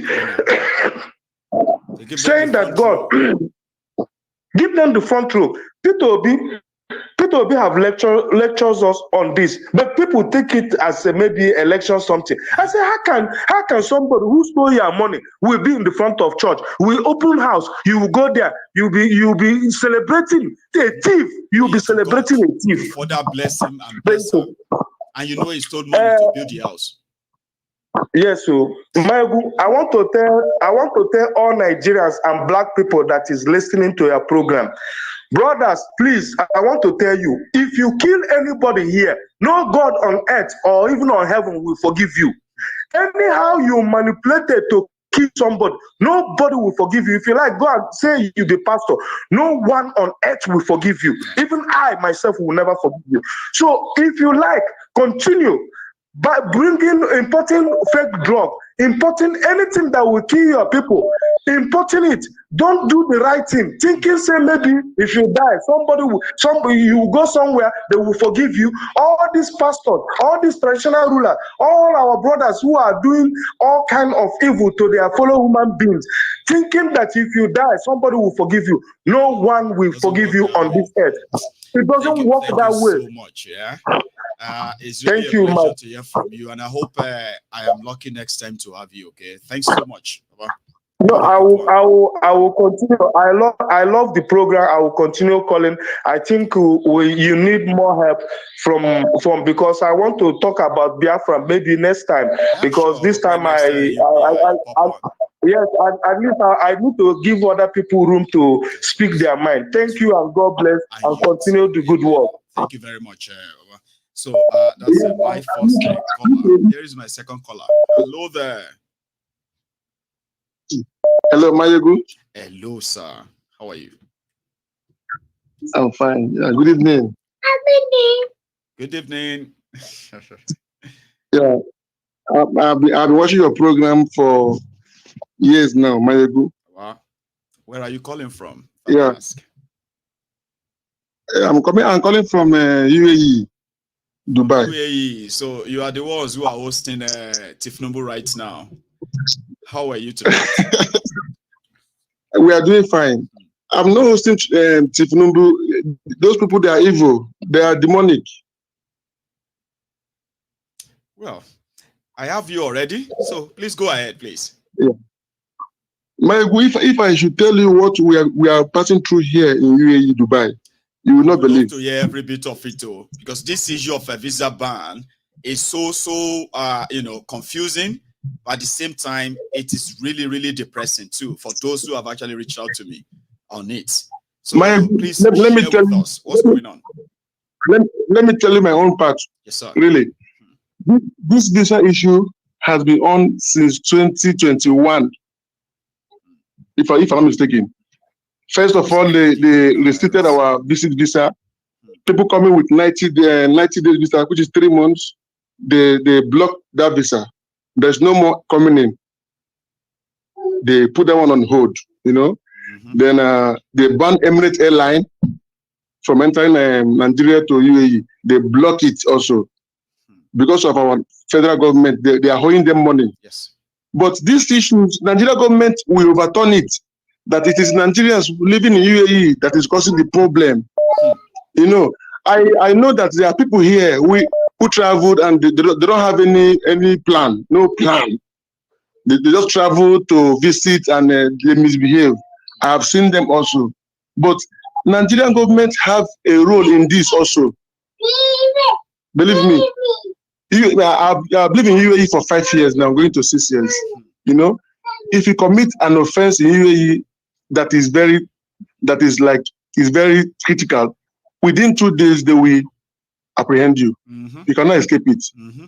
Within 2 days, 48 hours. I did a program on that UAE issue. I think this year, right? Yes. When they are trying to say it's because Nigerians are going to UAE to practice their courtism, that is why they issue a visa ban. I debunked that at the time. That is absolute nonsense. People that are practicing courtism in UAE, after, like, if they carry any act unlawful in UAE, this evening, for example, before tomorrow night, they will apprehend all of them. Nobody will escape it. Believe me. If camera catches your eyes, just one of them. Black person, we are easily identified in an Arab country. So where do you want to run to? In a UAE, where I'm telling you, where the money is go. They invested so much. They have so many visitors. The system is working the system is working for everybody, even foreigners. Yeah. We enjoy the system. You cannot manipulate the system in UAE. If they want to cash it, they will get you. You understand me? So how can they then use that as the reason why the visa ban? Because they are liars. That is not the reason. They had no plan of resolving it. That's why they had to use that. let me just cut it short. UAE federal government, the rule of UAE, they don't have trust in Nigeria government anymore. Believe me, they lost trust on Nigeria government. Believe me, and So this Koolu is coming to Dubai to fool Nigerians. You know, Nigerians youth will love hope. Most of the idiots. Sorry for using that for using that language. Sorry for using that, but most of them, they are fools. This man is not discussing anything with UAE ruler. I'm telling you, Tinubu have never even met the person in charge of this visa issue. Believe me. I know what I'm telling you, but Tinubu is coming UAE to just fool Nigerians, making it look as if he's working. We are suffering here. I'm telling you, we are suffering here. All the money which I saved like 4 years back, when the rate was equivalent, like maybe when you send 1,000 dirhams to Nigeria, you will get 100,000 naira to my family here. That was when I saved the money. If I save 5,000 back home, I will get 500,000 naira then. But now, if I want to withdraw like 1,000 dirhams now, I will have to transfer 350,000 naira from Nigeria to UAE. Wow. You can imagine. And they are not giving Nigerian jobs. Those of us that have job here, we cannot renew our visa. We cannot renew our visa. So we are spending the money we have saved for future purpose, for our children to go to school, for family purpose. That's the money we are spending here. I'm telling you. How come that's why Nigerians who are still in Dubai, who knows they are there right now, how come they didn't come together to actually show some level of protest? Listen, man, you are just deceiving people here.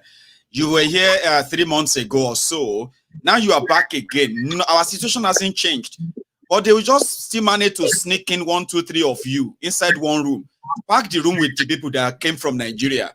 And they'll say they are meeting Nigerian community in Dubai. I'll soon share the video. They will soon post video now, say they just met with all of you in Dubai.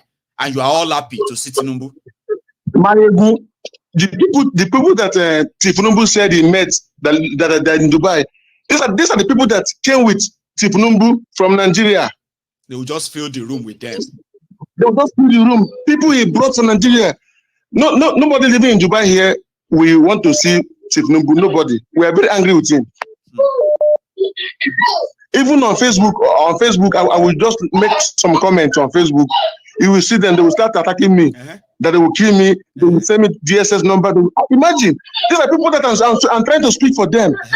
I'm speaking for Nigerian youth, not for myself, for my family over there, and for my children. But they will attack me. They will come under my comment. They will say that they will kill me. They will call police on me. DSS will look for me. This one, that one, for speaking the truth. Yeah, for speaking the truth. Nigerians are suffering here. I'm telling you that 90% of Nigerians living in UAE don't have job. 90%. I'm telling you, they can't give they don't have job anymore. if you don't have your papers renewed. And you can't have jobs the money they have saved. Yeah, they're spending the money they have saved. The money they have saved is what they're spending. And it's not good. We are suffering here, believe me. But God will expose them. Because whenever they call for riots that will make Nigeria to break up, I will come back home and I will contribute. Because Nigeria is not working for anybody. See, thank you. It's not working for anybody. The country has been projected to subdue the poor and enrich the rich. I'm telling you. So, Maiyegun, you are doing a very good job. I've been following you for years. 5 to 6 years now. I've been watching your program. Yes. Thank you very much, Baba. I will continue following you because, thank you so much. You have a good one. Thank you. Yeah, that's a very touchy one because, I mean, it is like somebody like me here right now in the UK, right? And they said that they have banned all Nigerians who are in the UK. Okay, I don't need the visa anymore anyway. So mine is not visa per se. But I mean, like there are people who came to the country and they are currently using the working visa right now. Let's assume that they just say, boom, like that. And yeah, and nobody is going to speak for you. Like, how are you going to even live? How are they surviving? He just gave an hint there. Some of them are living off their savings. Others are probably living off other people who are probably supporting them. What kind of life is this? And there you are doing a tribal ethnic Champions League. Well. Hello, can you hear me? Yes, I can hear you, Maiyegun. Hello, sir. Yeah. Sorry for keeping you waiting, please. Oh, no, not at all. Okwejo Meta. This is the this is you remember me picture a sister me to Koolu no lori picture I'm profile trying me to, last like, I think That's that's why why you have it's not. so hard for me to really pick up quickly, but yeah. That is why you have not recognized me. I'm My staring voice. at it right I'm now. I remember the senior citizen who used to call. I always say 70 above. Our elder, yes. I remember you now, sir. I do. That's Sir. right. How are you, sir? That's right. Yeah, it's been a while, but I get together with Prince with our program and all those things, and I'm still supporting that Lukman, that brother Lukman. I mean, they always Every month. report that to me, sir. God bless you, Yes, right. sir. I mean, we thank God. I'm so sorry about your loss and all that. Okay, because I was told to. Oh yes. But I mean, yes. It's really good to hear from you again. Like now. Oh, that's right. Everything has come back to me now. I remember you very well, sir.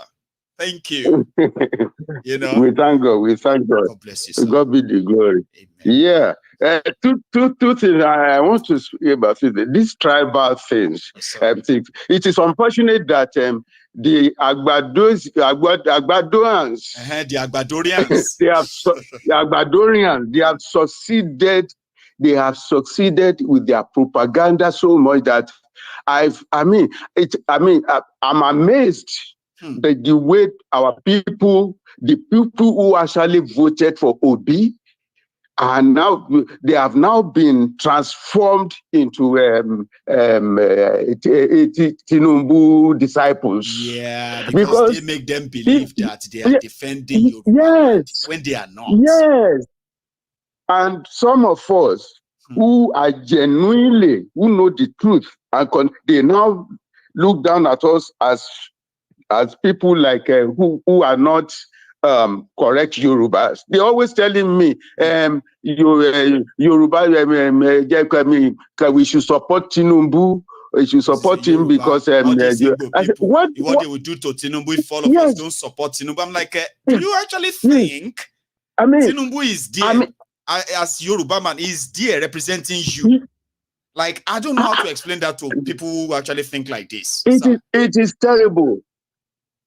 It is terrible. Look at even some of my own brothers and relatives, and I said, look, I don't want to have anything to do with you on this. If you are for this guy, I wish you the best of luck. But please, I mean, you can't brainwash me. No. I mean, what are you talking? These are people only. Let's give him a shot. What chance do you want to give a man who came on board immediately? What they're doing is to cater for themselves and tell other people to tighten their belts. This is somebody building houses for themselves. Even just yesterday, they were announcing a 15 billion house for the vice president. I mean, what kind of nonsense is it? I was saying, is it that the house is living now? Is the house leaking or something? What is the damage there? Or is already flooded? Yes. Is inhabitable? What is wrong with? Yes. And then what is all this nonsense? If you people cannot think, you can't blindfold me into following you people sheepishly. I'm not like that. No. I mean, I told them off, and they have now, even the societies I belong in the church, they now look. I mean, it's like I'm the only person out of all the people. And I was before around that election when they were saying that the result is. I said, look at you people. Go and check with your children and your grandkids. All of them voted for Obi. It is you people, you blind people, you useless elders that are still going about with this Tifnumbu. I said, go and hold a family meeting in your house. Check with your children. If they tell you, they will tell you they voted for Obi. It is only you, spineless and godless people, that are still going. Following these rogues. I said, these are rogues. Nothing short of rogues. And I remember wrong for anybody to say I am associating with them because they are Yoruba. Yes. Like, how can you be so slow up here Yes. to think This- Tinubu represents Yoruba, Abi any of these guys It's represent not. Igbo, or Buhari represent Hausa Fulani. How can anybody be so slow to believe that? I don't know. I said these people, they behave like an army of occupation. You are an army of occupation when you conquer a place and then you are just looting and looting. And this is exactly the nature of these people.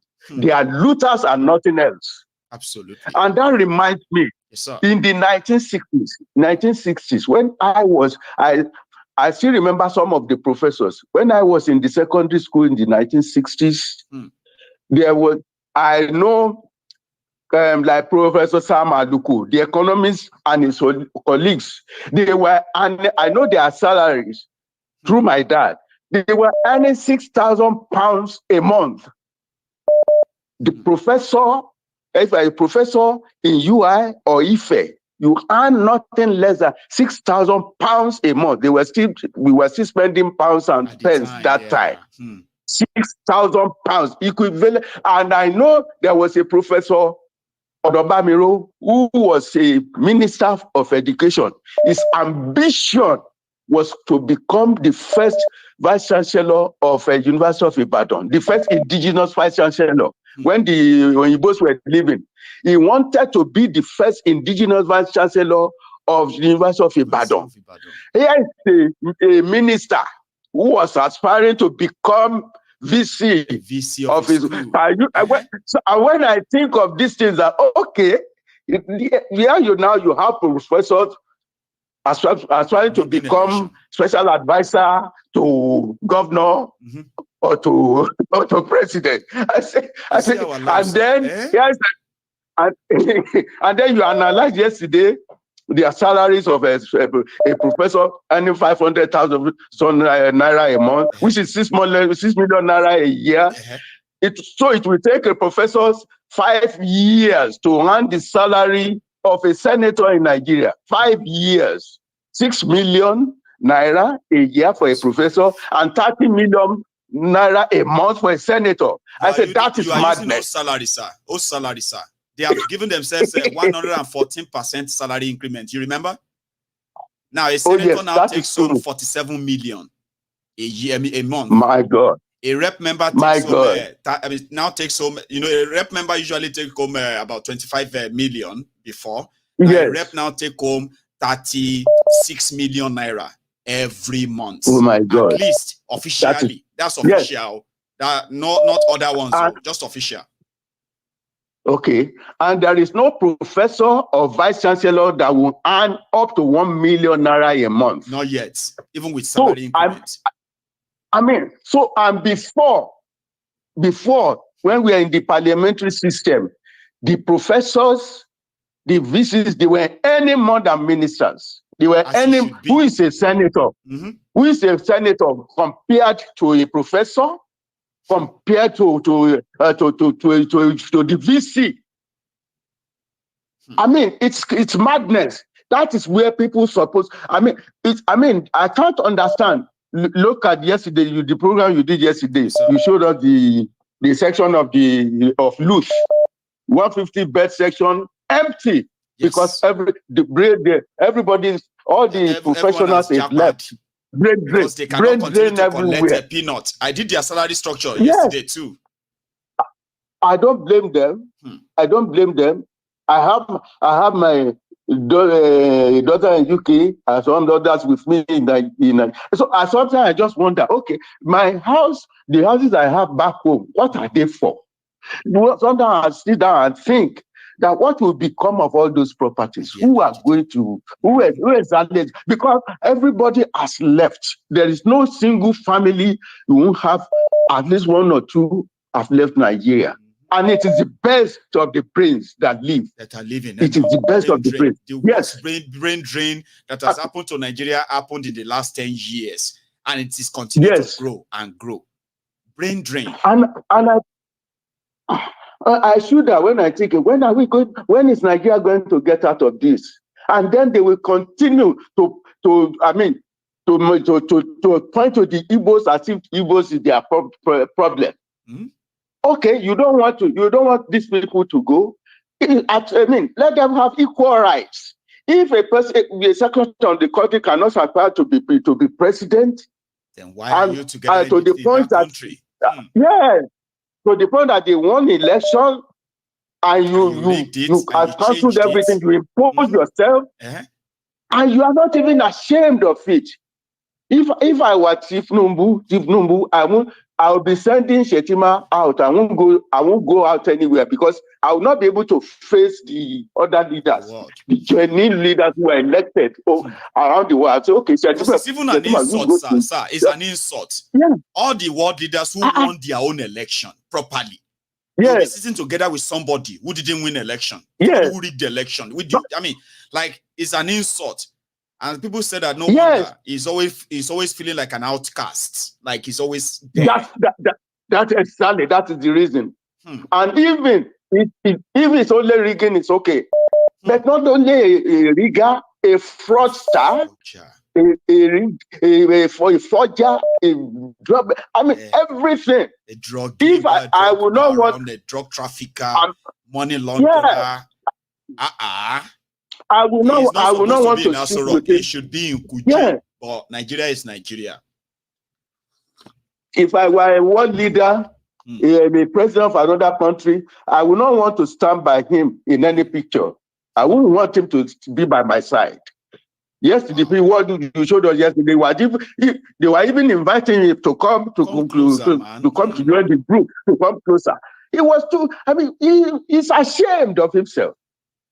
He knows that the other one you showed up before, there was a lady blocking him. I know it is deliberate.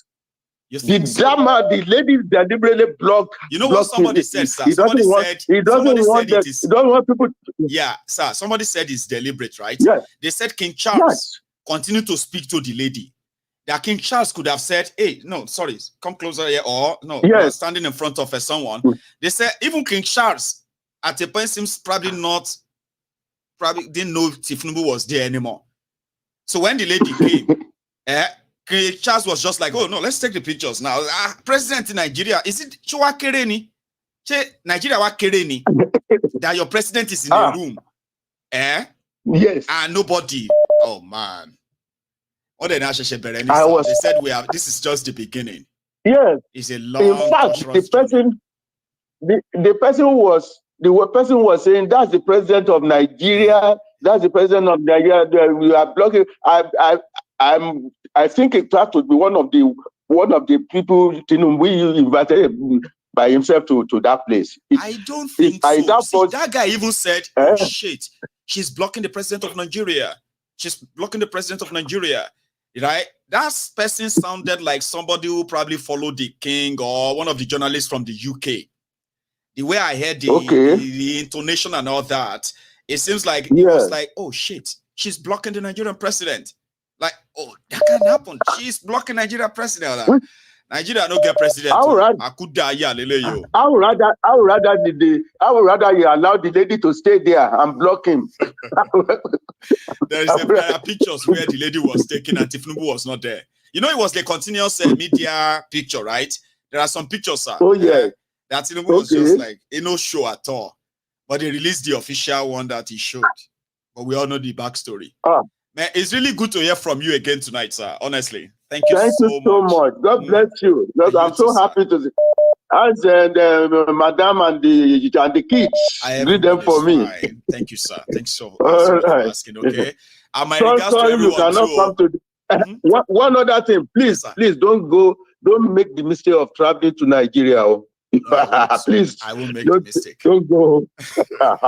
And even if you are traveling out of UK, traveling out of UK, you must watch your route where you go. I mean, these people they are not to go into any sort of a public gathering too, which is pretty much like a protest or what have you. These people they are criminals. The MC Oluomos and their agents are all over the place. I get that. But it's so well, man. I mean, sir, thank you so much. Okay, my regards to everyone. Okay, and then thank God. Thank you so much. Thank you, sir. We thank God. God bless you.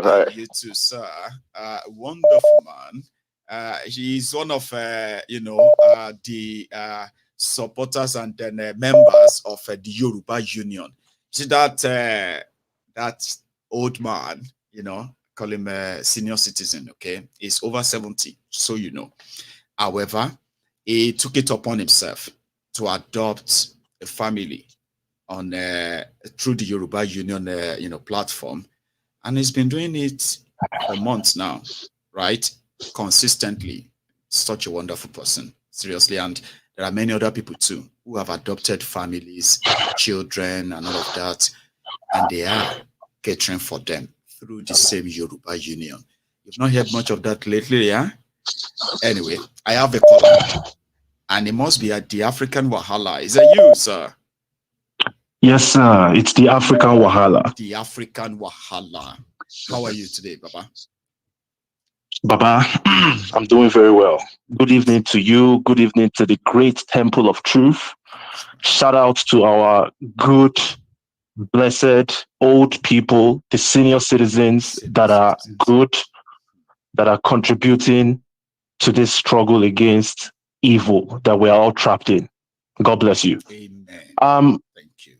I wanted to say that King Charles did not even recognize who Tinubu was. I'll be honest with you, my brother, as someone that understands psychology to a large extent, I feel like these guys like King Charles, Queen Elizabeth, when she was alive, if you present them an Obasanjo, maybe Obasanjo stood a little bit of a chance to be recognized because he had a strong posture.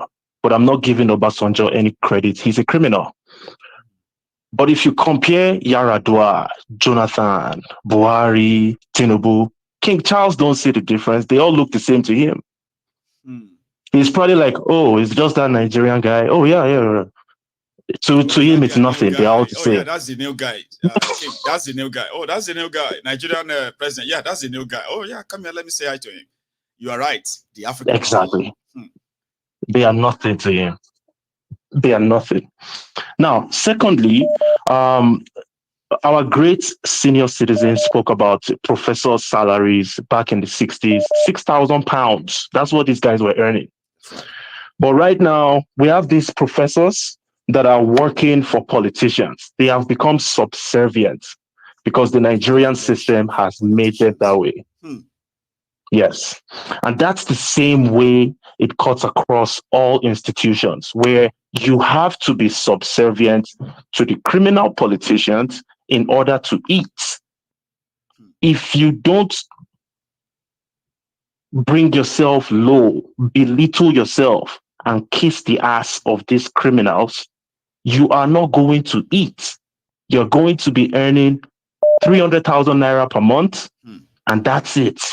The only other way you can generate revenue is by selling handouts to your students, by stealing money from your students, intimidating your students. That's just the way the Nigerian system is. And this brings me finally to the final point. The traditional rulers, that's actually why I called. The traditional rulers are playing the same game.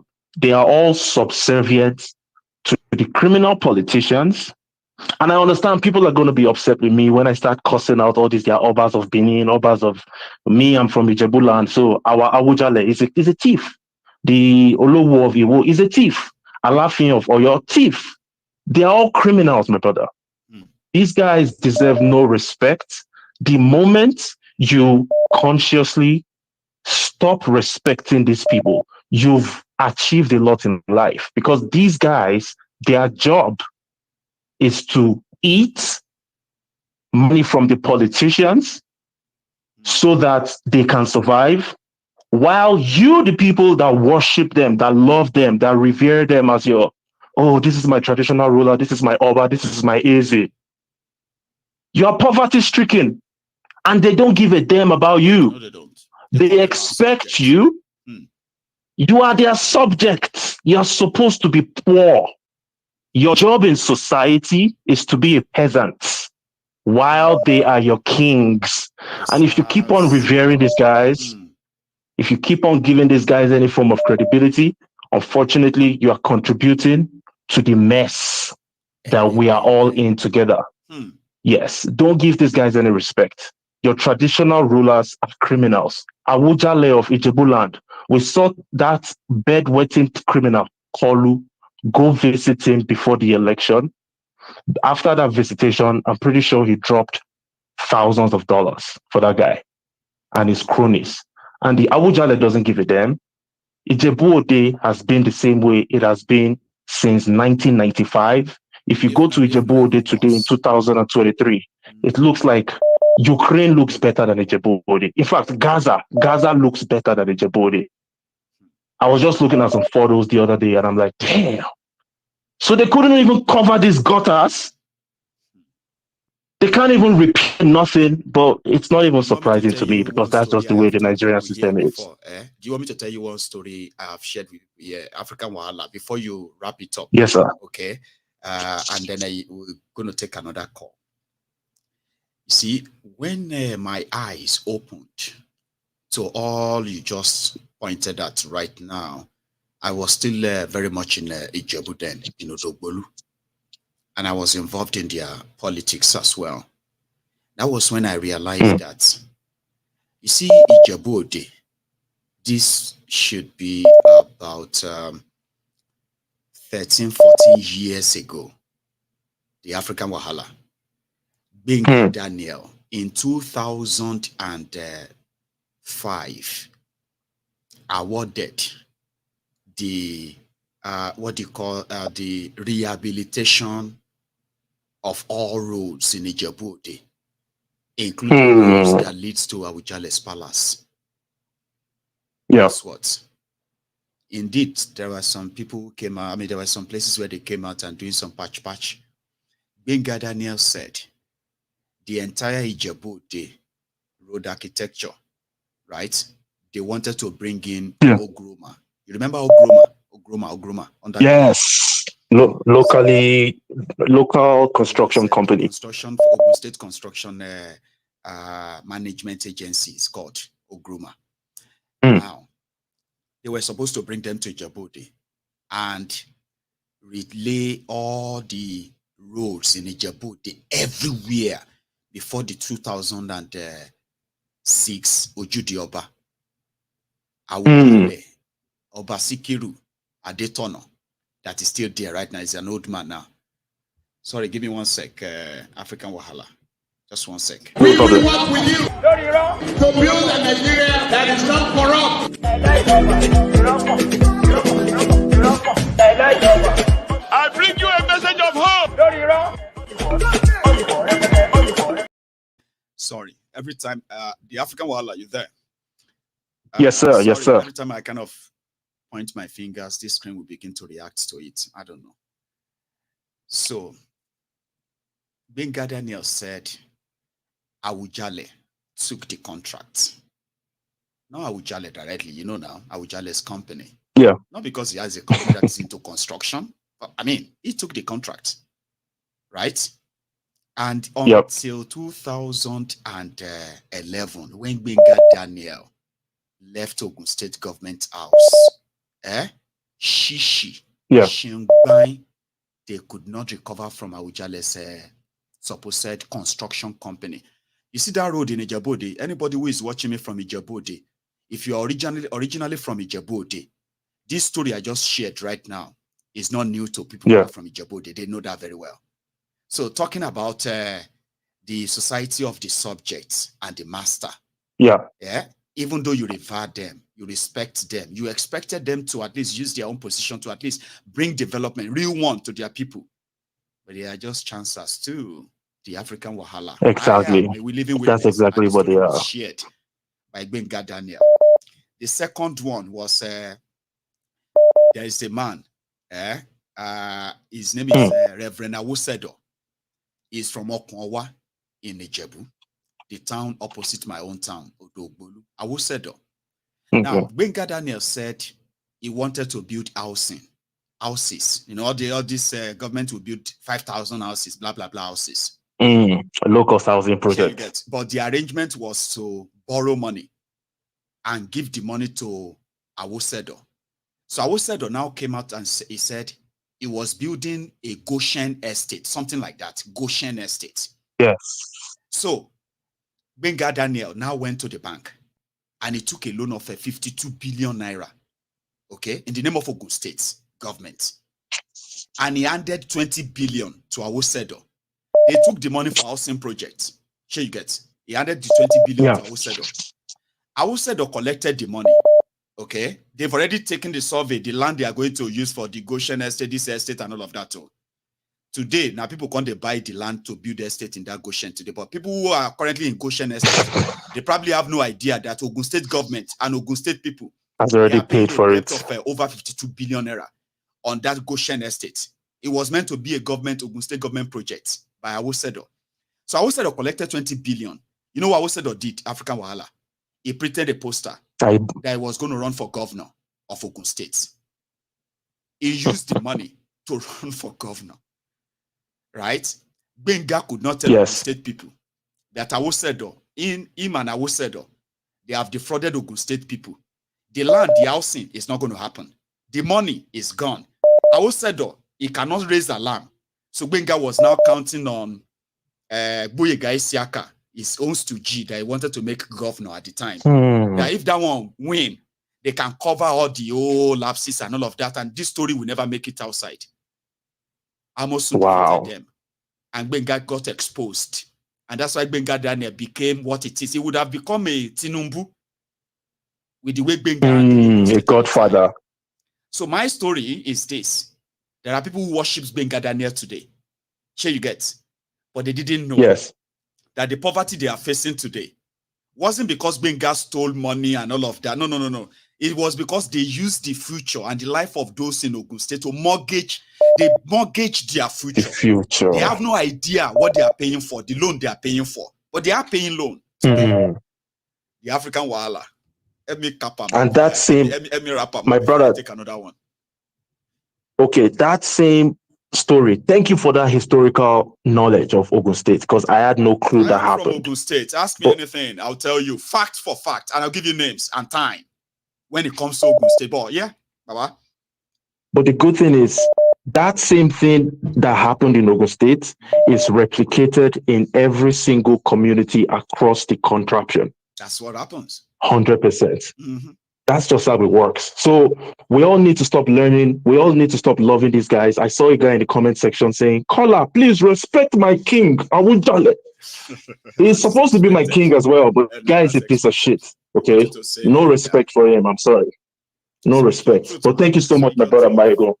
Thank you so much, my brother. Keep educating these people. We've achieved a lot in the Temple of Truth, because right now we have people from all over the country that have come into the melting pot, the Temple of Truth. And we can banter, we can talk about our tribal differences, ethnic differences, but we understand that we are not our enemies. So we are achieving success. Thank you so much, my dear brother Maiyegun. Okay, and take yes, sir. To the African Wahala. I have another caller. Yeah. Hello there. Hello, Maiyegun. Hello, Ma. How are you? How are you? I'm good. I'm good. Great. I'm very good as well. Thanks for asking. Please. Yeah. I'm just curious. I want to ask you. This Yoruba nation thing, is there anything left of that movement? Because I haven't seen you do any shows regarding that Yoruba nation. I am not, every day of my show, right, is about Yoruba nation. It's just that I don't sit down here, right, to make it about Yoruba nation or not. However, when it comes to the Yoruba nation and, the campaigners for that, there are actually groups who are doing that. Maiyegun is not about Yoruba nation or Igbo nation. You should know that, right? So what I do is that I lend my voice, okay, to that struggle. And then I use my platform as it is every day to enlighten other Nigerians to understand why it is not a bad idea for us to go our separate ways, to understand why. But there are actually people whose everyday advocacy, right, is for the Yoruba nation. That is not me, okay? But I have a group called the Yoruba Union. Now, the Yoruba Union... I know that one. Okay. Now, the Yoruba Union, okay, is our own another approach to further enlighten people about the necessity and the importance of Yoruba nation when we have a chance. That is taking our advocacy, enlightenment off social media and take it physical to the people. So I am part of that. And that is something that goes on behind the scene. Most of the time when I want to share any latest update of what we have done, I just bring them down here and say, well, this is what we have done, this is what we have done. But again, Maiyegun's diary every day, okay? It's just to make sure that all of us, right, wherever we think we want, you know, my own position is until when we all understand why we need to go our separate ways. Until then, right, whatever happened in this Nigeria actually touches everyone. That's what I do every day, okay? So I don't know if I should say sorry that you've not heard me talk more about you. No.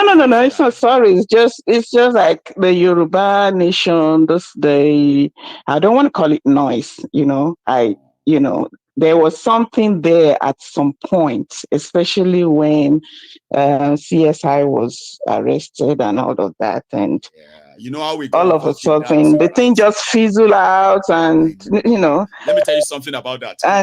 Let me say something about that quickly. It's not out, okay? There were some sort of unscrupulous people, right, who eventually got mixed up with that advocacy at the time, okay? But unfortunately, the supposed advocates, the Ilano Odua, you should remember them, right? They are the real body. They are the real body that deals with the advocacy for the Yoruba nation and all that, okay? But unfortunately, when CSI was arrested and then he ended up in Benin, which was when I came in, that, oh no, this person was asking for the protection of the Yoruba people. Now he has become a target. How can we all come together and defend him and see what we can do to help him? Do you get that? That's how we came in. Okay? But in the process, there are some people, right, who just mess the whole thing up. But I'm happy that even right now, they consider it as a sort of a setback. Okay, they are bringing themselves together to further continue the advocacy and all that. But you are right. Okay, it seems the noise. Because I'm not actually hearing anything like progressive about that Ilanomo Yoruba thing. You know, the thing has, devolved into a lot of people attack. Wanted me to be like that. You know, they wanted me to come up with it, and then and I'm like, I'm not like that. I've said it many times. You know, I am not somebody who can give order. I don't order people, right? And people who run things like this, okay, when they are speaking, they believe that they are speaking to their members. When I'm speaking on Maiyegun's diary political, I believe I'm speaking to the members of the Temple of Truth who cut across all these groups. You see the difference? So people have told me to, and I'm like, I can't. I mean, I'm not like that. In a nutshell. So how then do we? Go on. How then do we, like divide this contraption when we are not even together? You know, you understand what I mean? You know, we don't even have a group, a cohesive group. Like, okay, these are the Yorubas, and we want to go. Let me say what the union is preaching, which I am part of. Okay, part of what is going on right now is to make it more accessible and then mobilize for members. Okay, what the union that I'm part of right now is doing is this. The enlightenment, as well as the volunteers, membership, and all those things should be, well organized with a clearer identity from all over the place. Now, when you now have a central platform, right, where everyone who is there has the identification that says they are part of it, and they themselves say we are part of this. Now, as a group, as a body, I have said it many times that for us to get ourselves out of the contraption, like you put it, to break ourselves out, okay, we need the number. And it's not just the number. It is the type of message or information that this number have access to. Now, not until when we know we have the number. And how do we have the number? The mobilization should start from mobilizing everyone together and identifying with everyone. But I have this to say to you on that part too, sure you get. And myself and some other members of the Yoruba Union, okay, we are already working to ensure that next time I am going to tell you about the Yoruba Union, I'm going to give you a direct place where you're going to actually go and sign up for it. Get your membership, what do you call it, identification and everything sent to you. I'm talking about physical identification to say you are part of us. Yeah. Now, once we have that community, here is the dream. So you and I, we are two people. Now, when you begin to add other people from your side and mine, Yorubas, and in a nutshell, right? Let's say in a year, I'm just using that. Let's say in a year, we now have verified, confirmed over 2-3 million members of that organization. Now, that is going to be our own starting point. That moment we can begin to make demands. So we decided that you know what I mean? We decided that if nobody, if we keep asking, what are we going to do? What are the others doing and all of that? We have stopped asking. Now we are now asking ourselves, what are we doing? And I have this to say to you. Take this, take it to mind, okay? We are building something to make it easier for all of us to build that community. Then we can then begin to talk. Yeah, go on, please. I hope we get there, because when I'm looking at what we have, this Yoruba Nation group right now, I don't really see it. I don't see it compared to what the Biafrans have. It's not there. It's at all. It's like a lot of just infighting, attacks on each other. You know, this one is abusing somebody, go and pick him up, go and, you know, detain him and all that.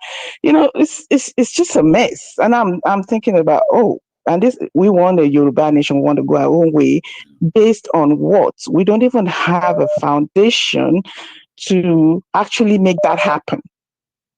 So I said, well, let me call in and ask Maiyegun, because at one point you were with the Lanomo Yorubas. So I'm just thinking, is that does it still exist? Is it still there? Because I've not had anything related to that. I have sensed all that happened. If you remember a year ago, I don't know if you do. A year ago, it was December last year. I actually did an expose on them. Do you remember? It was to I remember that. Guys, all these guys, they are taking this whole thing to a place that is, you know, a place of doom. That they are going to make it. You know, when they were making all different declarations, they are declaring nation in October, they are declaring it in December, they are doing this or that. I said they are making mockery of this whole thing. I have been, and you see, I have been at different rallies and meetings of the Ilanos and then their members in London. These are serious people. These are people who are real, who believe so much in what they are doing.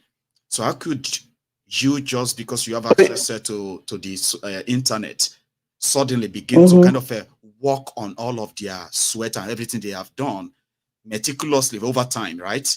So all these guys started I came out and I alerted everyone. I said, listen, things are not done this way, okay? Number one, you can't declare a country where you have any control anywhere. But at the time, like you said, it was pretty much like everybody's just looking for who to fight or who to abuse and all of that. But it didn't take time before everything collapsed. And that's the remnants you are feeling. So I was thinking that faction that were declaring and all that were completely separate from the Ilano Omo Yoruba. That was just a faction that came out of that. Yeah, they were not even supposed to exist. That's what I'm saying. That you know, they are people who kind of, you know, these are the kind of people, right, who suddenly arrogated, took advantage, influence to themselves. Do you get that? Simply because Oloye Sunday Igbo was arrested. Ilano was caught in between that. That was the first time that they have a major issue. And in between trying to figure that out, a lot of people just surfaced from everywhere, offering here and there. I offered them help. I gave them, on this platform, we contributed over 30 million naira that went to them on this platform. You know that, right? But I never, I for know any that. reason, decided to want to become the Lord of issuing order, control. I mean, you know what I mean? Like, it wasn't mine. It's theirs. They have already existed. So I called their attention. I said, listen, if you don't take control of this, your group, and different kind of a nuisance are opening Facebook, YouTube, and all of that, making proclamation and all that, in the next few months, right, Baba, you will say something and nobody will listen to you. This was far back in, like, June, May, June. But it didn't last, Isha, because so that was what created all those. They were not supposed to exist at all. Talk less of them making themselves something that they were not. So they make mess of the whole thing. But it was too late. Here you get. And their money was also involved. You know what I mean? Like, it was like so much money. We gave them so much money. Honestly, their sister. We gave them a lot of money. Okay. At the end of the day, I know. I got into them and they just messed the whole thing. Yeah. But we are not going to give up on the Yoruba. So we decided that we'll do something more practical.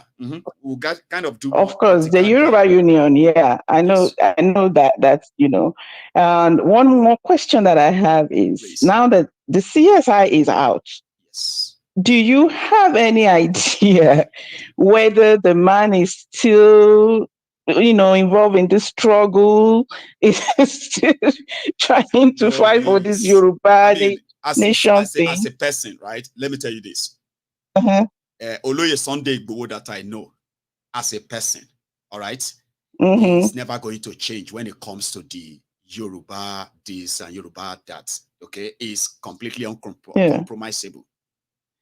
But I can't say the same thing around there about people around him. And if I have to tell you that a lot of them have a lot of influence over him, beyond what some of you can even imagine. Sure, you get. This is my own experience of him. Igbo will always stand and say, no, I'm going to stand for this and all of that. Sure, you get. But it will shock you, or maybe it will shock everyone who is watching me right now, that despite the fact that you are asking me questions about them right now, and I am just here trying to answer them honestly as possible, right? I read about Igbo's, what do you call it, travel to Germany. And at the same time, I kind of, I've been reading about him right there since then.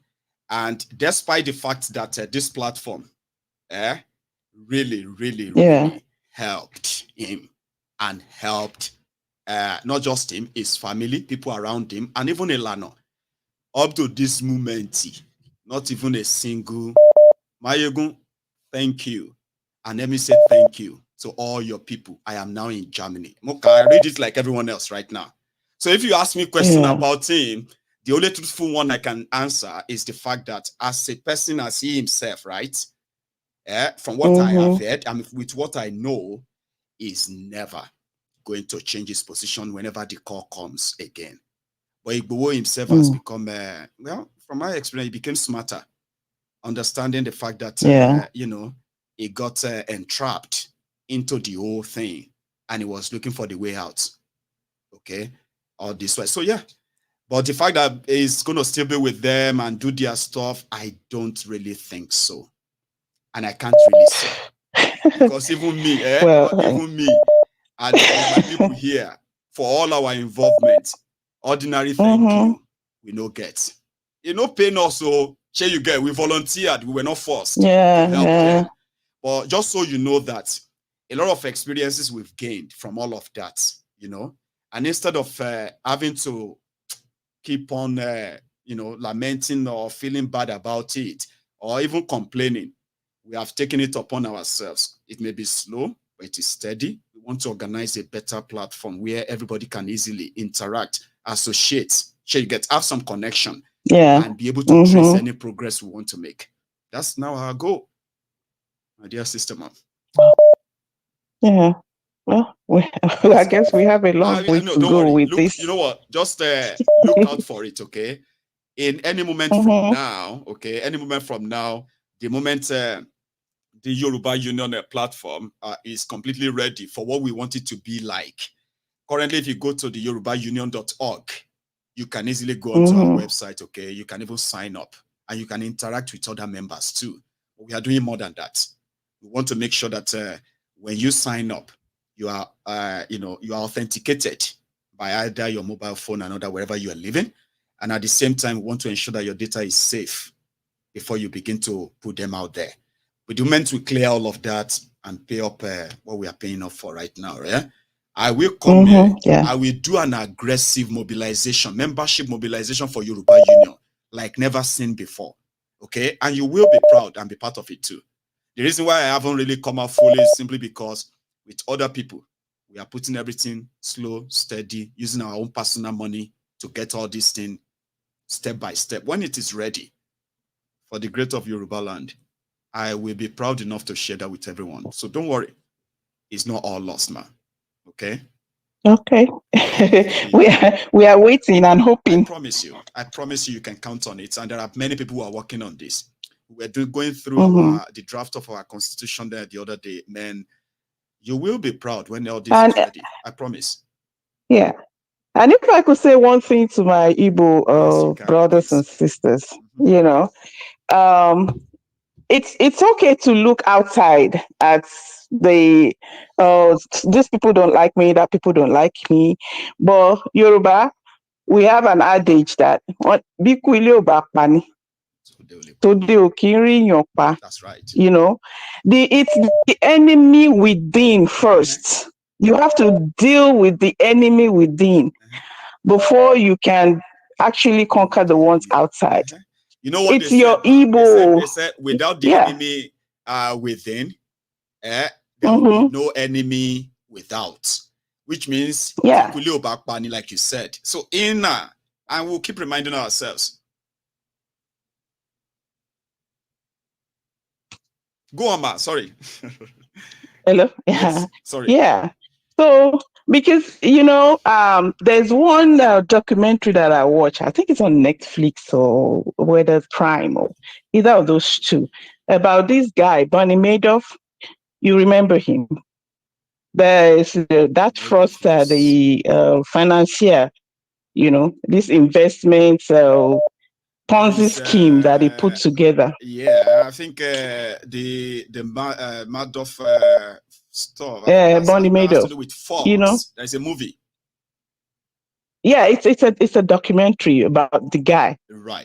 This investment scheme that blew up in America at that time, that almost crashed the economy at the time.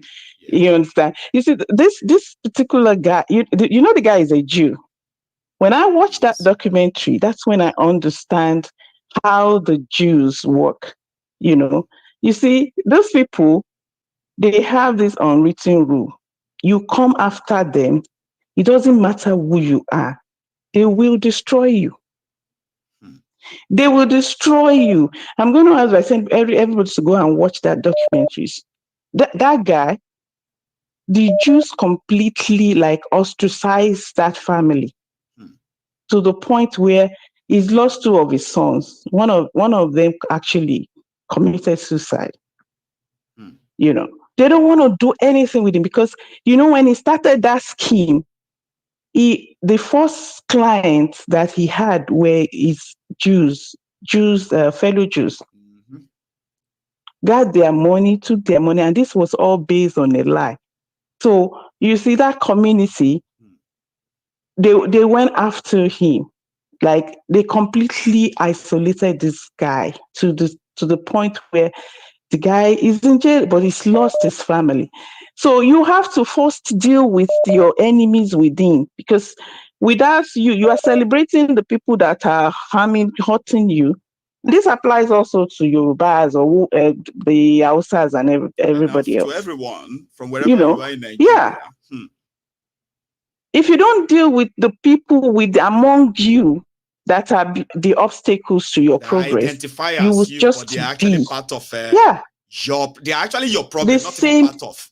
We will be the same place, because they can get their Biafra nation when these influential Igbos come on board and fight for the cause. That's right. But you realize that the influential or the powerful ones, they are not in support of the Because it Biafra simply means that they will lose movement. whatever they are benefiting from Nigeria if they support Exactly. Biafra. So they choose Yeah. Nigeria. Absolutely. So you have to first deal with them first, and then you can now, achieve your aim. So it's not just the Hausas and the Yorubas that don't like the Igbos. Even your Igbo rich people, they don't like the Igbos either. So, that's the way I see it. Well, But anyway, that's the way Maiyegun, you thank put you it. so much. I put it in the way, the fact that if there's anyone, if there are a group of people who hate the Yorubas more, they are the Yoruba politicians. If there are people who hate the Igbos more, they are the Igbo politicians. If there are Hausa or Fulani, Hausa or Fulanis, who hate Hausa and Fulani more, they are the Hausa Fulani politicians. Because these are people who have opportunities to make the life of Hausa, Fulani, Yoruba, Igbo, Ijo, and the rest of them better, but they choose not to. That's true. That's true. Yes. Thank you, milady. Thank you very much for thank you so the much. long chat, and thank you for making me talk about this Yoruba nation people. I was just curious because I didn't hear anything on Maiyegun, political, and I'm seeing all this drama going on. I'm like, is there anything to this Yoruba nation? Maiyegun is not seeing all of this in it. Is there still anything to this Yoruba nation at all? See, women, you are going to be my last caller, so let's finish the banter now, okay? You see, you had your answers, but you wanted me to possibly either confirm that or debunk it, Abi. Whatever is going on, you have seen out there. Because you're an insider, you are an insider. So really, you know what I mean. But again, see, I've been contacted. So one of them they said they gave me an award. I love it. I appreciate it, but I never gave it follow-up because I have not done anything for anybody to give me an award. But it's from the Yoruba, this or that, okay? Great idea. Well, you deserve it. It's your effort. I've not really done much, man. Let's see. When you have nothing to show for something, right? There's no point in giving yourself some unnecessary medals and all of that stuff. I'm not saying those who are going for them are wrong, but it's just not my own thing, right? And I got another one that said that Maiyegun, Mama Wonidiri has declared, because Mama Wonidiri declared Yoruba nation in December last year. Iya Wonidiri has now saved the Yorubas from all of these things that is happening today. I said, I thought all these lunatics have left my channel or left my page. They still here. Like, I am not going to be part of you know what I mean? Like, I've cleared this. Sure, you get delusion. The bottom line. See, the bottom line is that we all know when they turn things to joke, okay? And we all know that it's the best thing is to at least avoid them. Every time you give a voice to them, you are going to give them life again. And before you know it, these actions of theirs is not contributing anything to all of this. It's just damaging it. Look at the number of people that they told that if I once sent me a message and said I should help them promote the defense budget of Yoruba nation, said defense budget. They said they are contributing $100 million in order to buy the weapons and everything to defend Yoruba land. I said, this is the problem. Now me, Maiyegun, I will now sit down here and I'll tell all of you and say, listen, guys, I have contacted Russia. I have spoken to Ukraine. China also said that we are meeting next week. We need $100 million in order to defend Yoruba land. I said, so all of them will come sit down there. And I not go begin, they call my family. Say, call Maiyegun family, or call Maiyegun family. If I say that madness, not the show. But people do that. People do that. These things are not making Yorubas. We will take you to Orioke. You get what I mean? Like, it's not making their advocacy sound good. There are intelligent people out there who are interested. But when you begin to make sound like a joke to them, they lose interest. They just be like, no, I'm not, these ones are not serious. So that's why sometimes we don't really have to talk about them, okay? Or we need to do something that is much, much better, standard. And indeed, representative. So yeah, we can then build on it, okay? So don't let us talk Yeah. about them anymore, okay? They are never really going to make us, you know what I mean, feel better that this is still possible. So thank you so much, my lady, okay? Enjoy the rest Thank of you so your much. evening or afternoon over there, and I will. Yeah, it's evening here. Okay, you stay. Thank you. So that is where we're going to draw the curtains. My time is far gone, and I'm so sorry that we ended it on that note. I have avoided talking about it. But you know, sometimes I do think about it too, like a missed opportunity. But it is still, it's better late than never. So those of us who realizes that if you are pushing, for example, if you're advocating for self-rule, for example, the Yoruba nation and the rest of that. So you must, number one, remember that it is voluntary, and indeed, you would have to spend your own resources, your time, and your money. Sure, you get. So it's not an avenue for you to get rich quick. It's not a means for you to quickly make some quick buck. You will make that quick buck. You will make that quick money, but it won't last, because what you are building or what you are advocating for should be bigger than the immediate reward. So the moment you have your reward, the advocacy will fall flat, and before you know it, you have nothing that anybody is going to see credible. Okay, but again, I'm talking about myself and people like me. And that is why I will never put myself in a position to say I can do this. Like, no. I have told you, I, Maiyegun, I am not anybody's human rights fighter. I am not your human rights defender. You see this platform, the melting pot for everyone who is a victim of the rotten system in Nigeria. Before you become a victim that can't fight, at least be a victim that knows it's right and knows how to go for it. So I'm using my platform as a tool of mobilizing people of like minds. Instead of me joining them, I would rather mobilize all of us from everywhere, come together, and then beat them. They say if you can't beat them, you join them. I don't believe in that. I believe that if I can't beat you, I will go and call other people to join me. We'll join hands and we'll go beat you silly. Now that is where the game of number comes in. I am somebody who believes in game of number. I believe in numbers. And you have to believe in number that is yours. Stop using bogus number to make yourself feel good. The Yorubas, this, Yoruba, that. You need to have the number of the Yorubas who believe in your own ideology. You need to even know them. If they are 1 million, if they are 2 million, if they are 10 million, you need to know them. And you need to know where they are.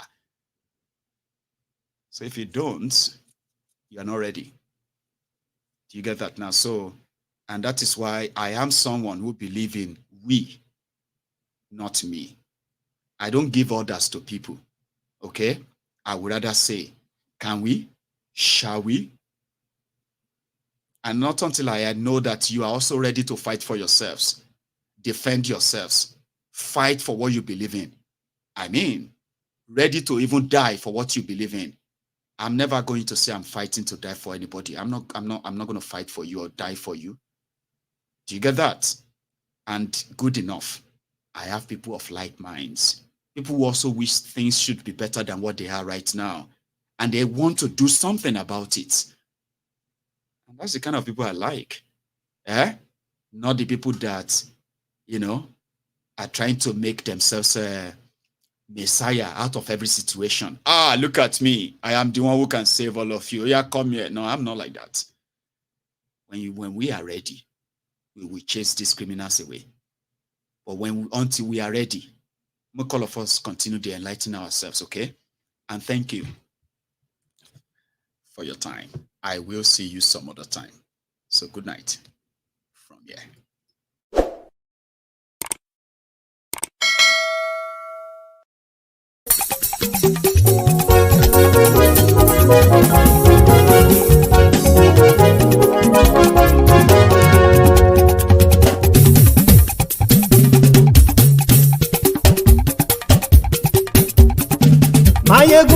mọ̀ làmọ̀ tó dòdòdò. Maiyegun diary, Nayibi number one. Maiyegun làwa mọ̀ làmọ̀ tó dòdòdò. Maiyegun diary, Nayibi number one. Maiyegun ti dé o ọ̀rẹ́ ara yìí. Maiyegun diary, Nayibi number one. Lórí Facebook, lórí YouTube. Maiyegun diary, Nayibi number one. Gbogbo bó ṣe ń lọ ni Maiyegun já wa sí. Maiyegun diary, Nayibi number one. Àṣírí ọ̀jẹ̀lú kì í bò níbẹ̀ o. Maiyegun diary, Nayibi number one. Bó bá ṣe eré àní Maiyegun máa wí. Maiyegun diary, Nayibi number one. Ó sì tún ṣe eré wàá gbọ́ níbẹ̀ o. Maiyegun diary, Nayibi number one. Maiyegun diary, diary politico. Maiyegun diary, Nayibi number one. Godfatherism kò sí lọ́rọ̀ Maiyegun. Maiyegun diary, Nayibi number one. Ẹ farabalẹ̀ sẹ́ o kẹgọ́rọ̀ lẹ́nu o. Maiyegun diary, Nayibi number one. Àní Maiyegun làwa mọ̀ tó dòdòdò. Maiyegun diary, Nayibi number one.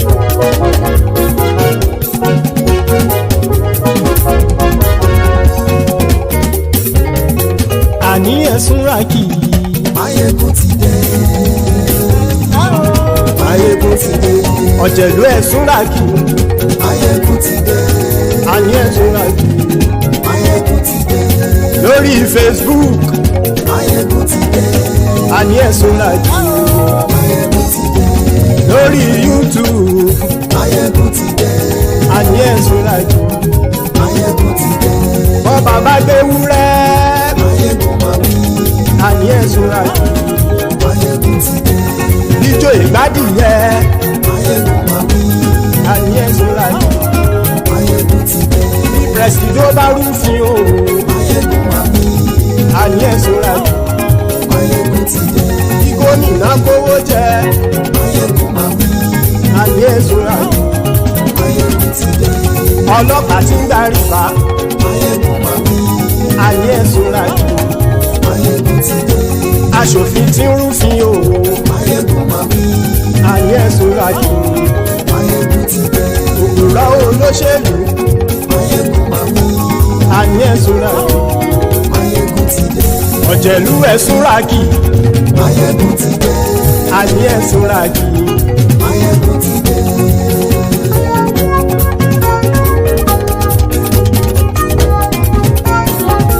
Maiyegun ti dé. Gbogbo ọ̀jẹ̀lú ẹ̀sùn ràkì.